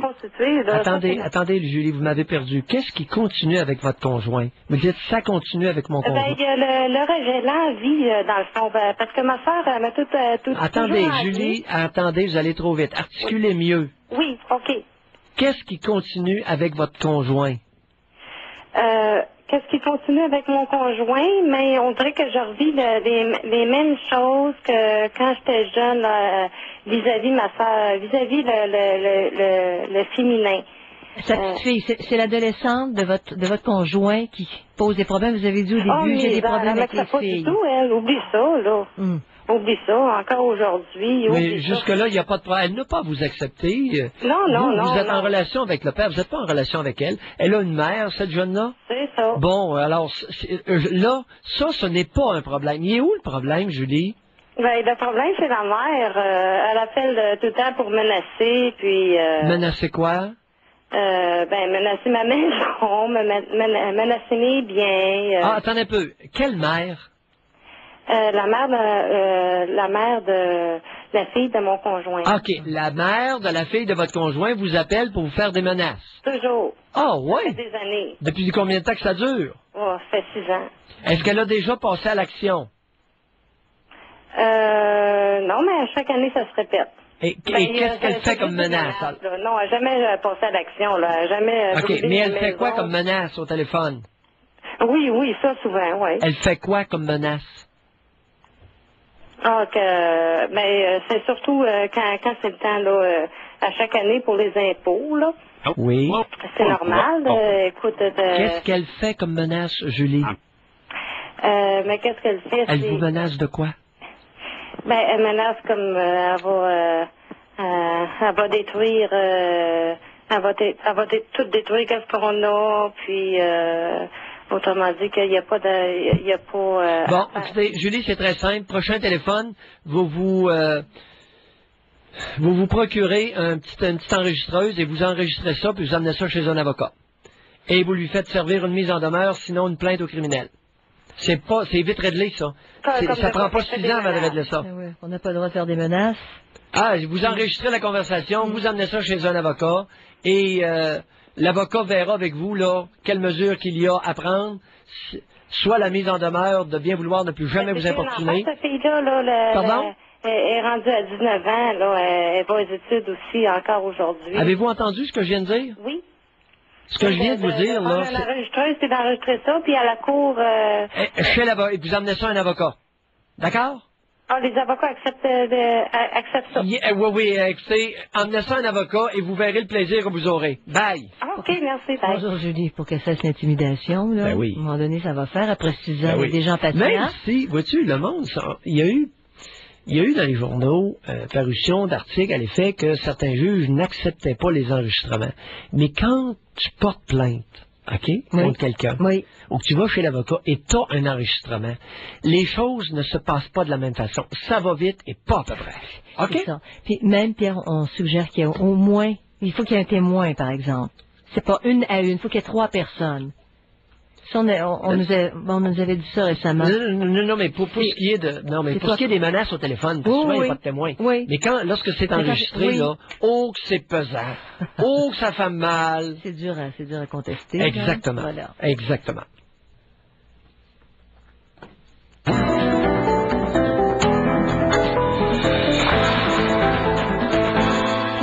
Janine? Oui. Juste un petit commentaire, si tu me permets, très bref. Chicoutimi, un auditeur, Michel, nous informe que Chicoutimi est un mot indien, effectivement, qui veut dire « jusqu'ici, c'est profond », référent au Saguenay. Oui. OK. Comme Québec voudrait... Pardon? Il y en a qui connaissent leur histoire, qui connaissent l'origine des noms. Oui. Oh, oui. Et Québec voudrait dire passage rétréci. Parce que le fleuve se rétrécit beaucoup à Québec, là où est le pont de Québec. Oui. Alors, je t'écoute. Pierre, on a un courriel ici. J'aurais le goût qu'on y aille parce que cette personne-là dit au secours. Oui. C'est une femme qui vit avec, elle dit, bon, c'est un narcissique. Elle dit, même Dieu pourrait pas coucher dans le même lit que lui, quasiment. Elle lui donne de l'argent, elle lui donne $600 pour un mois, pour le loyer et quelques paiements. Elle dit, il paye des choses. Mais il la fait tellement sentir comme quoi elle ne contribue pas suffisamment qu'elle dit, je ne mange plus. Il m'insulte, il y a des propos envers moi qui sont dégradants. En tout cas, comment on peut rester dans une situation comme ça? Comment on peut? Elle dit, j'ai plus d'argent pour m'en aller. Je suis obligée de chercher des emplois sur Internet. Je suis démolie, c'est ce qu'elle dit. Janine, lorsqu'on fera l'étude de la qualité des relations conjugales au Québec, ça va être exactement comme les études portant sur la brutalité envers les enfants. On va tomber en bas de nos chaises. C'est incroyable le nombre de conjoints, de relations conjugales, qui s'insultent, qui se détruisent. C'est épouvantable. Quand tu en es rendu là, Pierre, il me semble qu'il n'y a plus rien. C'est fini. Il n'y a plus de relations affectueuses. Non, il n'y a plus ce que tu comprends pas, c'est qu'il y a beaucoup de vies conjugales où il n'y a aucune affection. C'est pour ça que je pestifère autant contre l'institution du mariage. Mais même pas mariés. Puis il y a des gens qui vivent sont même pas mariés. On a fait à croire. Vois-tu, l'affection n'était pas des valeurs cultivées. C'était je suis à toi, t'es à moi. C'était une appropriation. Et culturellement, beaucoup de Québécois conçoivent la vie conjugale comme une appropriation. T'es à moi, et puis c'est comme ça. Que tu sois marié ou non, parce qu'il y a des conjoints qui c'est la même affaire. Tu comprends, mais on a cultivé des attitudes extrêmement malsaines. Oui. Alors, pour répondre à cette dame-là, OK? Moi, j'aurais le goût de lui dire, on s'en va. Peu importe, on trouve qu'on s'en va. Moi, je dirais ça. Vous, que diriez-vous? Rien. Rien. Je vais simplement lui souhaiter qu'elle puisse grandir un peu avant de quitter. Ouais. Parce que ma crainte, si elle part, c'est que 3 semaines plus tard, elle va rencontrer un autre moron comme celui-là. Il y en a en masse dans le décor. Alors, il faut qu'elle aille. Alors, par contre, si elle réussit à grandir avant de quitter, il y a beaucoup moins de chances qu'elle soit récupérée par un autre moron. Belle réponse. Belle réponse. Et on parle à Lynn. Bonjour, Lynn. Oui, bonjour. Bonjour, Lynn. Bon, Doc Mayou. Bonjour, Janine. Bonjour. Bon, c'est au Doc Mayou, je veux parler, là. Ben oui. Et là, s'il vous plaît, là, le pape, là, il pourrait-tu écrire sa paix sacrament? Il est à veille de mourir, cet homme-là, là. Pourquoi qu'il s'ajourne de même, là? Lynn, vous avez un point. Et pour une fois, mes propos n'étaient empreints d'aucune agressivité.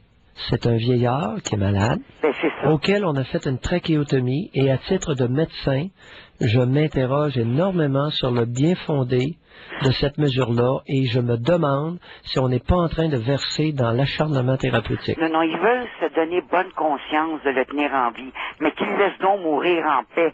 Ils attendent-tu qu'il meure à la place publique? Si c'était mon père, il l'aurait pas traité comme ça, j'aime autant vous le dire. Ouais. Mais là, Doc Mayou, je ne tolérerai pas que mes proches, mes parents, à 84 ans, se fassent faire des trachéotomies comme ça. Je regrette. Dans le contexte que nous connaissons, À mon humble avis, c'est inadmissible si on se prétend le moindrement civilisé et sensible à l'être humain. Et Pierre, une petite question. Alors, je ne fais pas de religion, je suis pas anti-religieux, je suis anti-religion, ce qui est très différent. Une question médicale. Lynn, je m'excuse juste une minute parce que vous apportez le sujet. J'ai entendu tantôt, quand on fait une trachéo, moi je me suis dit, c'est une chirurgie, on perce le larynx pour que l'air passe. Non, pas le larynx. Non, on perce en bas. On perce en bas, on perce la trachée. Pour aller dans le tube où il y a l'air. Dans le tube où l'air circule jusqu'au poumon, mais plus bas que le larynx, que la pomme d'Adam. C'est 2 pouces en bas de la pomme d'Adam. Alors on fait un petit trou, puis là on met un tube pour qu'il puisse respirer par là, et non plus par la bouche. Mais ne pouvant plus respirer par la bouche, évidemment, il ne peut plus parler. Mais ça se rééduque. Comprends-tu? Oui, mais on disait qu'il avait mangé, Pierre, ce matin. Moi, je me suis dit, on disait ce matin qu'il avait mangé du bourgour ici. Est-ce que c'est possible? Ben oui, parce que on a 2 tubes dans le cou. On a l'œsophage et les tuyaux aériens, les tuyaux pour l'air.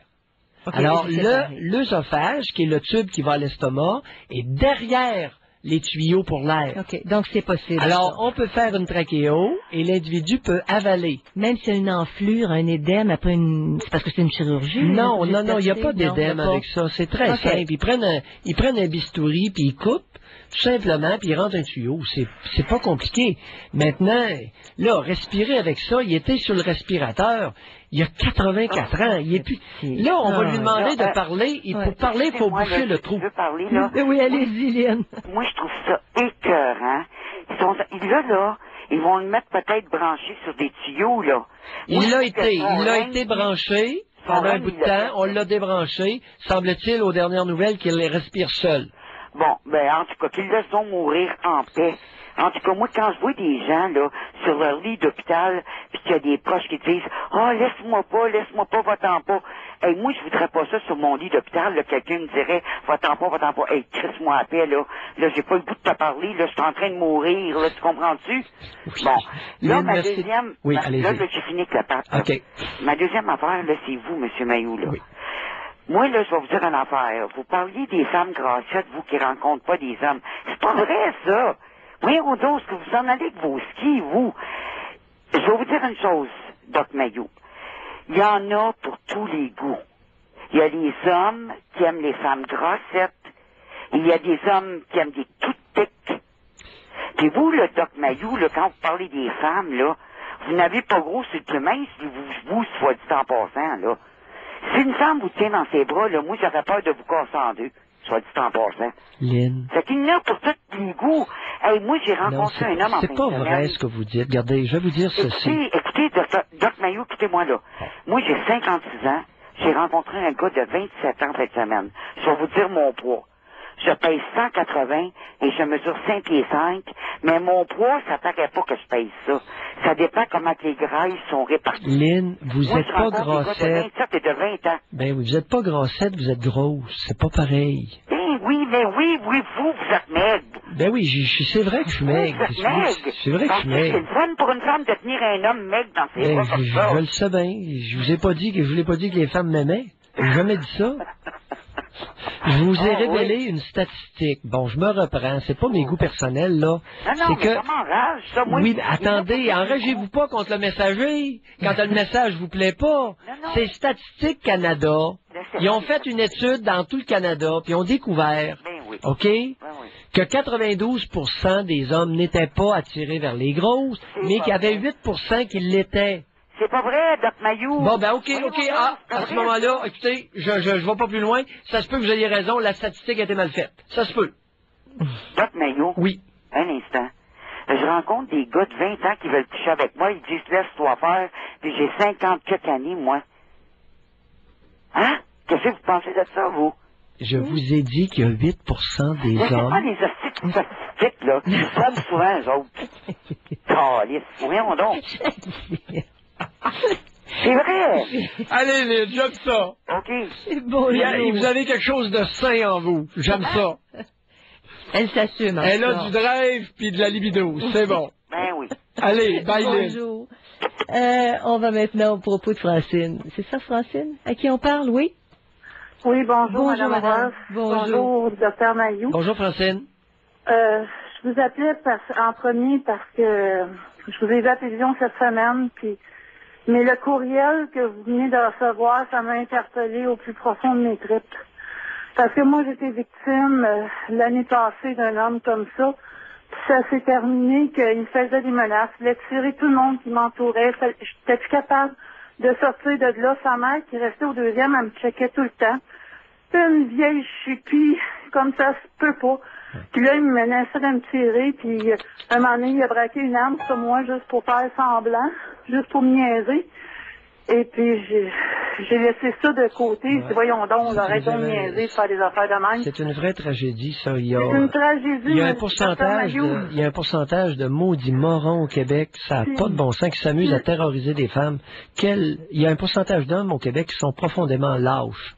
Et ça, c'est... Est-ce que c'est sain de vouloir, Pierre, écraser la conjointe à ce point-là? Tu sais, tu te dis... C'est fréquent, c'est pas rare. Ça frise pas la maladie mentale, le déséquilibre? Non, pas du tout. L'instinct. C'est un instinct d'appropriation qui a été cultivé par la religion catholique. C'est ça que je vous dis qui est malsain dans la religion. Quand est-ce qu'on va comprendre ça? Les morons, les hommes gorilles ont utilisé la religion pour justifier leur comportement de gorille. C'est pas difficile à comprendre. C'est pour ça que faut être bien conscient que les religions ont des effets pervers graves. Mais Francine, comment vous vous êtes sortie de ça? Là, finalement, j'étais voir une voisine qui était très amie avec sa femme qu'il avait eue il y a quelques années. Puis cette femme-là, j'ai demandé si c'était une joke, puis j'ai parlé. Puis sa mère à lui, puis lui, il voulait pas penser que je parle à cette femme-là. Puis je la regardais aller, cette femme-là, puis elle me semblait d'une femme très honnête, très intègre, une bonne personne. Et j'ai décidé d'aller la voir, puis cette femme-là a dit, sors de là, parce qu'il avait été violent avec sa femme aussi. Puis elle dit, parlant sa mère est comme victime de lui, mais moi je pense pas, c'est un game qui joue ensemble de dominants. Vous avez raison, c'est que probablement que le moron, sans l'appui, le support, sans le support implicite de sa mère. Quand vous l'avez qualifiée de vieille chipie tout à l'heure, elle le sait très bien ce qui se passe et elle est complice. Elle est complice de ça. Oui, monsieur, elle est complice. Elle utilise son fils pour vidanger son fiel contre ses congénères. Comprenez-vous? Ça va jusque... Oui. Excusez. Allez-y. Vous savez, la tragédie là-dedans, c'est que j'ai suivi le conseil de la dame parce que pour moi, c'était vraiment une femme méchante. Peut-être que j'ai mal jugé, puis qu'elle est victime, elle aussi, de son garçon. Elle a juste un garçon, un enfant unique. Puis lui, ce gars-là, quand il sort, il a l'air d'un bon gars. Il est super fin avec ses amis. Francine, prudence, entourez-vous bien et au besoin, au grand mot, les grands remèdes, lorsque quelqu'un est trop menaçant, on peut s'armer. Ne l'oubliez pas. On s'entretient maintenant avec Guy. Bonjour. Oui, allô? M'entendez-vous bien? Très bien. OK, bonjour. Très bien, Guy. Bonjour, M. Meillot. Bonjour, Mme Ross. C'est sûr qu'il y a plusieurs sujets qu'on peut parler à force de vous entendre de semaine en semaine. Il y a beaucoup de choses qui sont intéressantes. Première des choses, les livres du Dr Meillot, j'ai essayé d'en trouver quelques-uns sur Internet. J'ai trouvé celui qui parlait de la pédophilie, mais j'ai eu de la difficulté à trouver les autres sujets sur lesquels vous avez pu écrire des livres. Donc, ma question, c'est, pourriez-vous m'indiquer quel sujet vous avez écrit les livres et où peut-être pourrait-on les procurer? Il y en a un qui s'appelle Pour l'amour des enfants et l'autre s'appelle Au secours des femmes. C'est fin, hein, je ne sais même pas le nom de l'éditeur par cœur. Est-ce que c'est le même que celui pour la pédophilie? Non, c'est pas le même éditeur. C'est 3 éditeurs différents. OK. Peut-être simplement aller dans une librairie qui on peut demander. Peut-être qu'eux ont des éditeurs. Oui. Alors, il y en a un qui s'appelle celui concernant les enfants. C'est Pour l'amour des enfants, mais et j'ai écrit ça avec Jacques Paulieu. D'accord. Et l'autre, c'est Au secours des femmes, que c'est concernant les batteurs de femmes. Est-ce que vous avez des amis correspondant à chaque publication de livres, comme celui qui était sur la pédophilie, je crois qu'il est récent par rapport aux autres? Non, c'est le premier, c'est le plus ancien. Et puis, il date de quelle année? De 8 ans? Non, pas tant que ça. 4-5 ans. En 2001. 5 ans. Oui, 2001. Ouais, savez-vous que j'écris des bouquins, je ne sais même pas quelle année que j'ai publié, c'est fait mon affaire. OK. Je posais la question du par rapport à ce qu'une auditrice avait laissé sous-entendre, le fait qu'effectivement, les sujets, quelquefois, qu'on peut retrouver dans les livres, peut tellement nous éclairer les lanternes, comme exemple, les 9 points d'indicateurs d'équilibre cette semaine dont vous avez parlé. Jusqu'à quel point on peut utiliser peut-être ce questionnaire-là pour savoir si pour des futurs parents ou des parents actuels, on pourrait, redevenir un parent, ou bien si on lit, jusqu'à quel jusqu'à quel point on peut comme connaître son profil de qualité de parentage par rapport à ce qu'on sait, par rapport à ce qu'on veut ou par rapport à ce qu'on peut. C'est interpellant, ce Guy, hein? Oui. Ouais, de s'évaluer avant de penser même. Ben oui, ça revient souvent, c'est comme réflexion. Ou pendant, si la personne est enceinte, elle veut regarder l'enfant, ou les jeunes parents qui ont des enfants. Je ne suis pas jeunes parents, mais les parents nouveaux, le suivi des enfants. Parce que c'est vrai qu'on va à l'école, on nous apprend des choses pour pouvoir gagner notre vie, mais c'est pas nécessairement des choses qui sont nécessairement axées sur l'être. C'est plus axé sur l'avoir et le paraître pour le côté matériel, le côté les biens, l'argent, ça. Oui.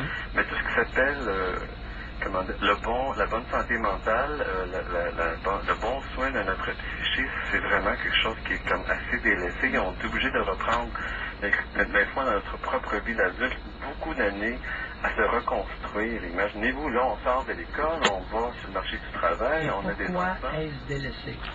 C'est pas priorisé du tout. Pourquoi ce n'est pas priorisé? Peut-être parce que les gens ça revient peut-être à trop de choses, je disais tantôt, savoir, ne pas savoir, vouloir, ne pas vouloir, pouvoir, ne pas pouvoir. Et pourquoi on fait en sorte qu'une collectivité ne peut pas? Je pense qu'ils sont bien trop amochés. Non. Ils sont tellement pas groundés sur leur acte. Qui est intéressé dans la vie à ce que la collectivité grandisse? Personne. Il n'y a pas d'argent à faire là, au contraire. Ça devient un troupeau difficilement gérable pour le gouvernement. Alors, les fonctionnaires viennent en beau maudit parce que ce n'est plus un groupe homogène.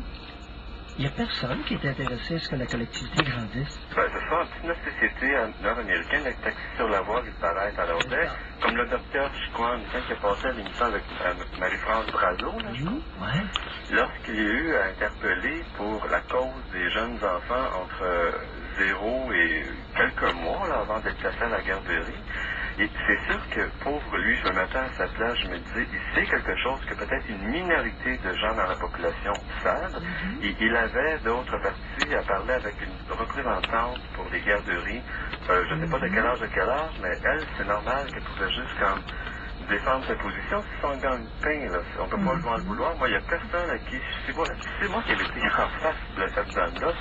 J'aurais pas pu, face à la question, lui dire, madame, je ne peux pas remettre en question votre travail, votre mission, c'est votre gagne-pain, vous avez peut-être étudié même dans ce domaine-là, alors qui suis-je pour détruire d'une main ce que vous avez peut-être pris des années, ou même avec la meilleure volonté du monde, à construire ce que vous construisez maintenant. Ça devient comme une forme de conflit d'intérêts. Ben, exactement. Cette personne-là, à mon avis, même si je l'ai trouvée très adéquate, par exemple. C'est une personne qui était brillante, j'ai trouvé dans son approche. C'est juste que la question qu'elle posait à Marie-France Brazo, est pour ou contre pour les garderies pour les enfants de 0 à 3 ans, mettons, là. C'est une question existentielle, dans le fond, c'est de dire, nous, en tant que société, est-ce qu'on est axé vers ce qui est bien pour les enfants? Parce qu'il ne faut pas oublier une chose, c'est que les enfants viennent au monde de parents, de jeunes parents ou de parents. Finissez votre phrase, elle était divine. Oui, quoi, la phrase, comme société, on est axé, on se demande, est-ce qu'on va agir pour le bien des enfants ou... Le bien des adultes, le bien des... Comment dire, c'est qui doit prioriser qui? Parce que même les adultes, ils vont dire, les adultes qui ont des enfants, ils vont dire, on doit trouver notre équilibre quelque part. Est-ce que la grande question existentielle, est-ce que ça vaut la peine de se soucier des besoins des bébés? Bye. En tout cas, Pierre, avec tous les articles qui sortent cette semaine, tout ça, quand on parle des enfants, le bien des adultes, on veut le bien des adultes, le bien des enfants. Les enfants sont considérés comme quantité négligeable. Oui. C'est le sentiment comme les aînés, Pierre. Beaucoup de gens âgés, on les considère pas du tout. Les deux extrêmes, il y a une couple de crétins qui ont essayé de nous faire croire que l'enfant était roi au Québec. Alors là, ces crétins-là, vous allez vous rhabiller. C'était une vaste supercherie pour camoufler un problème énorme. Du même souffle, j'aimerais ajouter cependant que dans notre société, on a commencé à être légèrement facilitateur pour les mères de jeunes enfants. Je dis insuffisamment. Oui. Comme les bébés sont une quantité négligeable, on ne s'occupe pas tellement de faciliter. C'est pas valorisant de s'occuper de quantité négligeable. De faciliter la tâche d'une mère de jeunes enfants. On le laisse de côté, débrouille-toi, gagne la croûte, écœure-moi pas, demande rien, demande aucun avantage fiscal, appauvris-toi. Mais Pierre, elles ne sont pas, ces mères-là ne sont pas un rouage économique. C'est bête de même, je pense, de fond. Oui, oui. Tu fais pas de déclaration d'impôt, tu contribues pas, c'est ça. Pourquoi tu penses que Pauline Marois voulait toutes les remettre à l'ouvrage pour engraisser les coffres? C'était très clair, la politique de Pauline Marois. Le plus bel exemple de geste épouvantable, c'était Pauline Marois qui a dit aux mères de bébés, j'ai bien dit les bébés, pour les 3 ans, les garderies, c'est excellent. Pour les mères de bébés, elle leur a dit, écoutez, là, crissez-vous des bébés, allez donc faire ça, puis allez travailler parce que vous allez payer de l'impôt et on va engranger davantage d'argent pour gaspiller à Québec. Et tout ça, Pierre, c'est entré, vous en parlez souvent, hein, de l'inconscient collectif. Non, vous n'en parlez pas souvent. L'inconscient collectif. Ça existe d'une certaine façon et ça finit par pénétrer l'esprit des gens. Oui. Et Pauline Marois va être la première à s'en défendre, mais je regrette son comportement, ça a été ça. C'est pas le message. Alors, elle a l'avantage de s'asseoir 2 minutes et y réfléchir. Par contre, des espaces de rencontre pour les enfants à partir de 3 ans, ça c'est autre chose, c'est excellent. On parle à Alfred. Bonjour Alfred. Oui, bonjour mon bon docteur Mailloux. Bonjour Alfred. Bonjour Janine, bonjour aux auditrices et auditeurs. On s'était parlé, je pense que c'était autour du mercredi 9 février 2005. Donc, ok, je vais essayer de ne pas trop m'étirer en longueur. C'était à propos de l'homophobie, cette journée-là. Puis on avait ratissé plus large là, en abordant le mariage gay, l'adoption des gays, plus précisément 2 hommes qui adoptaient des enfants en bas âge. C'est ça, parce que c'est un espèce de faux problème, parce qu'il va en avoir très peu. Il va en avoir quelques-uns, mais il n'y a pas de quoi déchirer sa chemise sur la place publique pour l'adoption des hommes, des couples là, hommes homosexuels. Ben, moi, je ne sais pas si vous avez une boule de cristal. Moi, je ne veux pas jouer au prophète par rapport à ça. J'oserais pas présumer qu'il va en avoir peu. Ou non, écoutez, des hommes qui vont adopter des bébés, là, quand même, ils ont beau être homosexuels, ils sont pas stupides. Ben, si c'est pas important pour eux d'abord... Non, pour les femmes homosexuelles, là, c'est toute une histoire. C'est un gros débat. Oui. Parce qu'après, j'étais plus en onde, donc là, je pouvais plus me défendre, mais j'étais classé dans la catégorie homophobe. Ah, vous savez pas, qu'est-ce que vous aviez dit? Ben, j'avais dit justement que moi, j'avais des grosses réserves par rapport à l'adoption, et comme c'était inclus avec le mariage, ça devenait une boîte de Pandore. Moi, j'ai mis un point d'interrogation, comme quand vous parlez des religions, vous respectez ça, le doute, le scepticisme. Donc, est-ce que j'ai le droit, pour l'adoption des gays, de mettre un immense point d'interrogation là-dessus, sans être considéré comme un homophobe, pour autant? Vous n'êtes pas traité d'homophobe sur ce point-là, jamais de la vie. Non, parce qu'après, vous reveniez et vous disiez, bon, on est homophobe, on a un de 25 ans, on a un de 60 ans, ça touche toutes les générations. Bon, puis moi, je sais que je suis pas homophobe. Sincèrement, je m'en compte. Pas suite aux propos que vous venez de mentionner. Vous avez dû dire autre chose? Pas ces propos-là. Je regrette. Vous avez tout à fait raison dans votre rhétorique. Vous avez tout à fait le droit d'être sceptique, de vous interroger. Il n'y a aucun problème là. Parce que vous avez dit vous-même, c'est la rhétorique des droits de liberté. Puis ensuite, vous avez dit, ouais, je suis d'accord que dans le cas de 2 hommes et des enfants en bas âge, c'est farfelu. Mais là, ça devient aussi une forme de discrimination. C'est comme un enchaînement de droits de liberté. Attendez. C'est pour ça qu'ils l'ont aussi. Ils ont le droit. Attendez, là, vous allez vite là-dedans. J'ai pas dit que c'était farfelu. J'ai dit que des hommes qui élèvent des bébés, on convient-tu que la plupart du temps, ça va être catastrophique? Parce que les hommes sont pas faits pour élever des bébés. Ben voyez, moi j'irais pas jusqu'à dire catastrophique. Moi j'insiste sur le point d'interrogation. Il me semble que c'est ça de la prudence intellectuelle. Plutôt que les gens qui disent ça va faire des futurs homosexuels ou d'autres qui essaient de nous convaincre. Non, inquiétez-vous pas. Pas de problème avec ça, mon cher Alfred. Ça se peut que ce soit vous qui ayez raison. Oui? J'ai pas de problème avec ça. Mon Dieu, vous me déstabilisez là. Je pensais qu'on était parti pour un long débat avec des étincelles. Tant mieux si vous avez raison. Moi, je vais être bien content. OK, mais vous pensez pas qu'on pourrait justement appliquer le scepticisme, dire de toute façon, c'est pas une question de sécurité nationale, la Terre n'explosera pas pour... Vous avez tout à fait raison. Bon, ça vous me surprenez, franchement. Ben oui, écoutez, je suis un homme raisonnable. Est-ce qu'il y a d'autres arguments à débattre? Je sais de quoi ça a l'air, ça me donne c'est comme si je me donnais le rôle de celui qui défend les enfants, d'autres qui vont dire que je suis un méchant de droite, là. J'en ai rien à foutre de l'homosexualité en tant que telle. C'est une question, l'adoption, je trouve vraiment pas que c'était nécessaire. Puis c'est le lobby gay, hein. Comme vous disiez tantôt, les enfants n'ont pas de vote, vraiment, ils n'ont pas un lobby puissant, mais le lobby des gays, des hommes blancs gays entre 30 et 60 ans, je pense qu'ils sont assez puissants et assez influents. Et puis je trouve ça triste que ça fasse pencher une décision. Parce que la Charte des droits de liberté, là, comme vous le savez, c'est pas une vérité absolue, ça. Moi, j'ai pas le droit d'appeler comme ça, puis de tenir des propos néo-nazis, puis de dire, oh, le Charte des droits, il y a des limites comme ça. Vous pouvez aller loin, mon cher Alfred.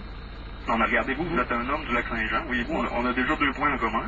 Donc, vous pouvez aller très loin parce que le jugement à la Ferté est assez clair sous la plume du juge Pelletier. Ouais, mais regardez... Vous avez le droit à vos opinions, vous avez le droit à vos élans du cœur, vous avez le droit de dire des niaiseries. Ouais, mais les élans du cœur, là, ça me surprend de voir ça dans un jugement de la Cour suprême, là, le cœur, là, en 2005, là, en tout cas. Mais regardez ce qui est arrivé à Choix FM. C'est ce qui est écrit dans le...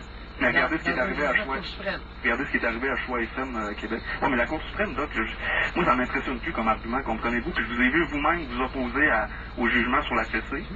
Donc, plus on va rabattre... bonne mémoire, c'est vrai que j'ai fait ça. Oui, là, les politiciens, ils ajoutent toujours les décisions aux tribunaux, puis les cours des provinces, puis la Cour suprême. Ça, la Cour suprême, quand j'entends ça, je suis posé avoir un frisson dans le dos, oh ouais, la Cour suprême, je respecte votre autorité. Mais plus vous allez nous sortir des décisions comme la CC avec une force raisonnable, c'est quoi ça? C'est quoi une force raisonnable? C'est qui décide quand l'enfant doit être corrigé, hein? Je suis pas de bonne humeur aujourd'hui, je vais le corriger. La semaine prochaine, on revient là-dessus. C'est du flou total, ça. Alfred, merci beaucoup. Là, je vous laisse pour qu'elle donne la fête à mon poisson rouge. C'est pas trop mal. Bye. Ça fait raisonnable cet après-midi, mon cher Alfred. On parle à Robert maintenant. Bonjour, Robert. Oui, bonjour. Bonjour, Robert. Docteur Mayou, d'abord, je vous apprécie énormément avec Janine, qui est très tolérante avec vous. Et puis, je veux vous parler de 4 choses différentes, mais je vais vous faire ça vite. Premièrement, Cuba. Moi, j'ai été 4 fois à Cuba. Puis ma mère, elle m'avait dit, quand tu vas aller à Cuba, prends le reçu d'American Express, puis mets-le dans tes bas. Je savais pas pourquoi. Mais je l'ai fait. Et puis je me suis fait voler, hein. Et puis je me suis fait voler 3 fois. J'ai trouvé ça pas ordinaire, tu sais. Je couchais avec des cubaines, j'aimais bien ça, puis bon, ça c'est beau. Alors, quand je suis revenu ici, j'ai tout récupéré mon argent, mais en pesos. Et les pesos, quand je suis arrivé ici, ça valait le quart de l'argent. Non, les pesos cubains ne sont pas supposés être échangeables en dehors de Cuba. Ben, non, mais j'ai été à Montréal, au coin de la rue Pise, là, puis Sainte-Catherine, là. Oui. Puis là, ils m'ont changé ça. Ah oui, ils ont accepté les pesos cubains? Oh, ouais. Vous m'apprenez quelque chose. Oh, ouais. Hey, Robert, avez-vous quelque chose d'intéressant à dire, là? Parce que là, vous êtes allé vous faire torcher par des esclaves 4 fois. Je suis un petit peu gêné de vous écouter, là. Ouais, c'est vrai. C'est vrai, je me suis fait torcher. Ah, je le sais, vous vous êtes fait torcher par des esclaves. À 4 reprises. Là, maintenant... Deuxième point. Robert, vous avez dit que vous aviez 4.2. Hey, rapidement, parce que là, au rythme où on va, là... Deuxièmement, on va parler de Notre-Dame-de-la-Dorée, Normandin, Qu'est-ce que vous avez contre Notre-Dame-de-la-Dorée? Hein? C'est la meilleure place pour la pêche. Oui. Ah. Ensuite, pour Normandin, ben, c'est là qu'on tourne pour aller à... Albanel. Ouais, Albanel puis Mistassini. Dans le beau. Je connais le... Ben oui, mais là, qu'est-ce que vous voulez, là? Écoutez, Robert, quelle différence qu'il y a entre notre tribune et une taverne? Hein? Quelle différence qu'il y a entre une tribune et une taverne et notre tribune? On voit pas de bière, Pierre. Ça, c'est une différence. Ah, Robert? Vous savez pas la différence entre les deux? Parce que je voulais vous faire rire un peu. Je le sais. Allez, ben, Robert. Il n'y en a pas de différence. Bonjour, Robert. Il y a juste la vieille.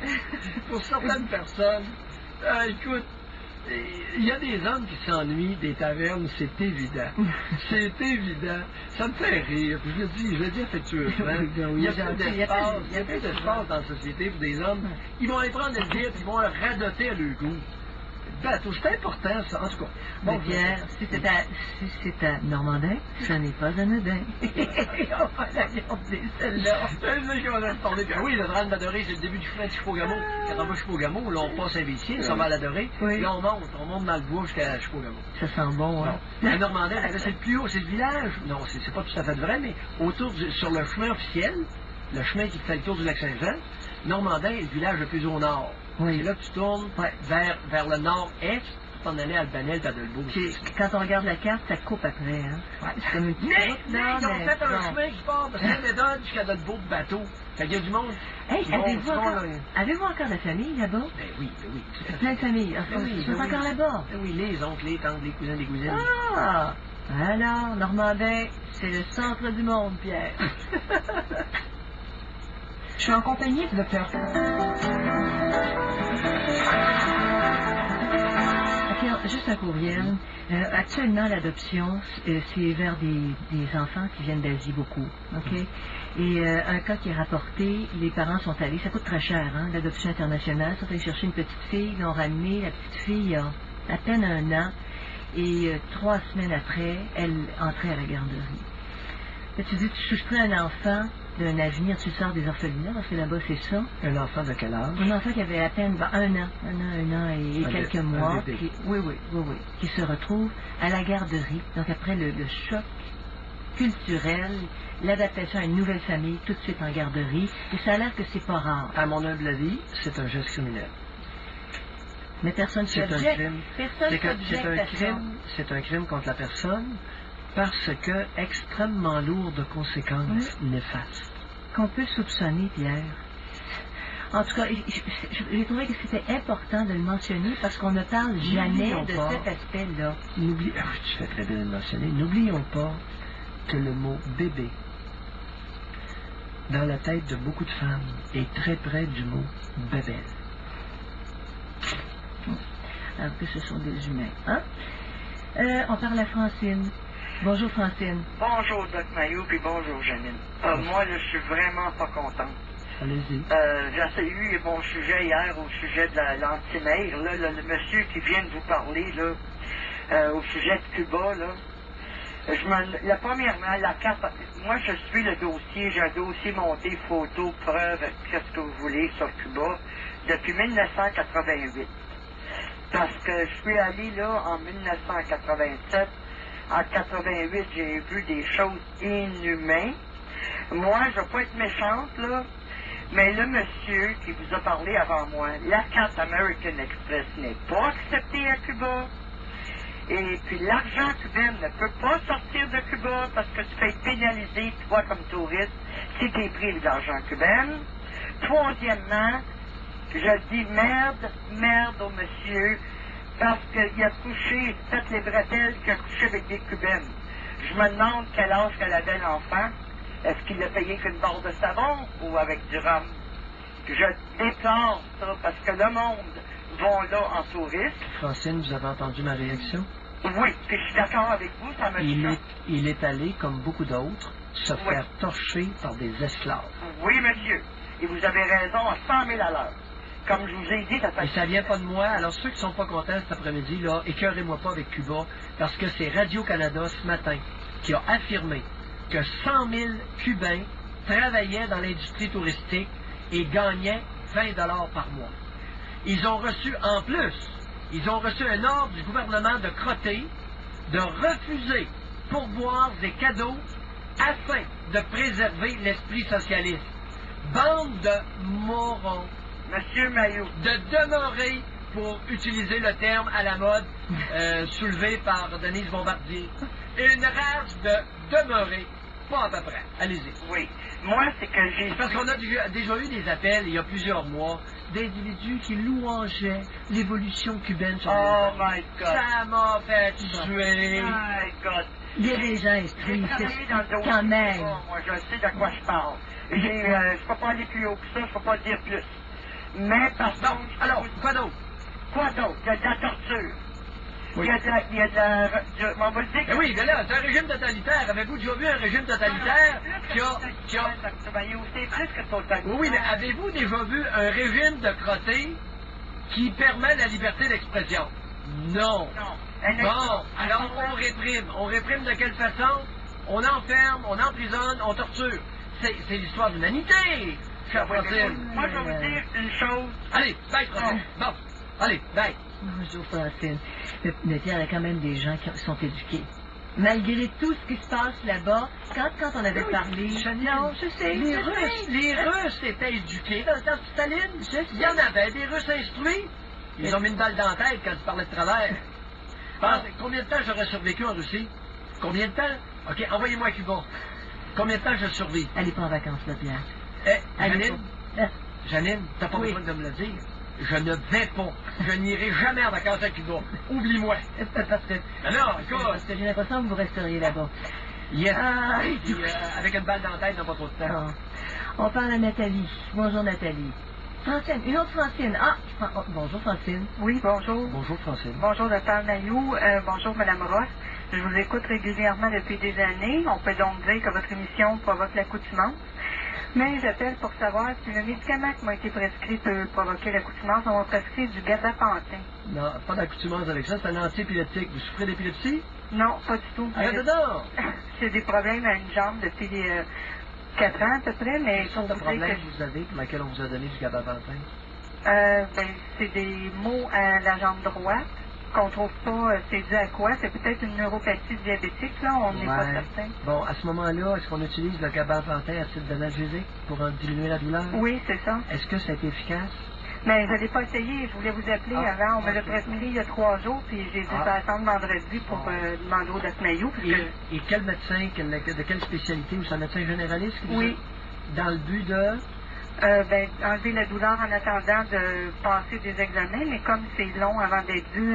Oui, pourquoi pas l'essayer, cher Francine? Non, il n'y a pas d'accoutumance. Pour répondre à votre question, non, il n'y a aucune accoutumance au gabapentin. C'est un excellent antiépileptique, maintenant qui est utilisé dans certaines zoosphères.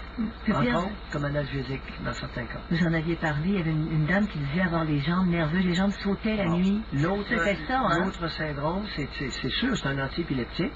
Et pour ceux qui ont le syndrome d'impatience dans les jambes, semble-t-il, je dis bien semble-t-il, là, que ça aurait un certain effet améliorant. Je sais pas, on verra les études jusqu'à quel point ça va... OK? Ça vous rassure, Francine? Oui, je vous remercie. Allez, beaucoup. bonne chance. Bonne journée. Alors, c'est pour te montrer jusqu'où les patients, à l'occasion, ont confiance dans leur médecin. Poser des questions. Ils voient un médecin qui appelle un inconnu, il dit « Écoute, ça a-tu de l'allure, ça? C'est comme mon médecin. » Parfois, les gens n'ont pas la présence d'esprit, peut-être, aussi de poser la question. Non, il y a des médecins qui inspirent peu confiance. C'est ce que vous vouliez dire. OK, on parle à Nathalie. Bonjour, Nathalie. Bonjour. Bonjour, Nathalie. Bon, moi, je suis allée... OK, c'est parce que je suis diabétique. Oui. Je suis allée voir... je suis rentrée d'une église. Oui. Puis j'étais en pasteur. Puis là, il me dit, si tu crois, tu verras sa gloire. Tu n'auras plus de diabète.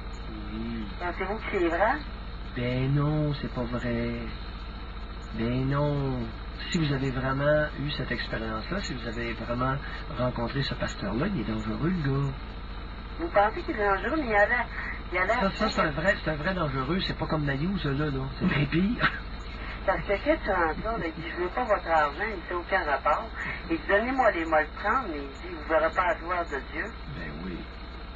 Puis il y a tout le temps sa Bible avec lui. Quel âge avez-vous, Nathalie? 38. 38 ans. Et vous êtes à ce point crédule? D'un coup, je me demande si on sait plus si c'est vrai ou pas vrai. Ben oui. Il a tellement l'air sincère. Ben oui, tout à coup, ce serait vrai. Mais là, il dit... Hey, ça serait-tu le fun si c'était vrai, Nathalie? Ben oui, ce serait vrai. Ben oui. Crois que tu verras sa gloire. Ben oui. Tu seras guéri. Tu n'auras plus besoin de prendre d'insuline. Ben oui, c'est ça qu'elle dit. Hey, si c'était vrai, ce serait beau, hein? On irait tout là. On irait tout le voir. Non, mais c'est vrai ou c'est pas vrai, moi? Il y a là, il est fin tout le temps, là, il y a tout le temps la Bible avec lui. Mais ce que je trouve bizarre, c'est que le monde alentour de lui, bon, il prépare la bourse, il fait rien. Je sais pas, c'est bizarre. Je suis rentré chez lui, puis il écoutait la grosse TV. Il était un peu matérialiste, là, je restais bien. Oui, si j'avais été à votre place, j'aurais pogné un buzz, moi aussi. Je capotais, il me montrait sa grosse TV, ça me fait rien, ça, moi. Une grosse 24 pouces, là? Non, tu sais, les grosses en long, là. Une grosse! Non, ça passe, là. Vous trouviez que ça ne fonctionnait pas avec son discours? Il y a des fois qui n'ont pas de rapport, parce que là, il veut nous baptiser. Ben, avez-vous autre chose à dire cet après-midi, là? Oui, là, j'ai d'autres choses à dire. Quoi? C'est vrai que vous avez raison. Les gros, ils ne se pognent pas. Ils pognent moins que les petites. Pourquoi ils mettent pas dans les revues des grosses? C'est plutôt rare. Allez, bye, Nathalie. Bonjour.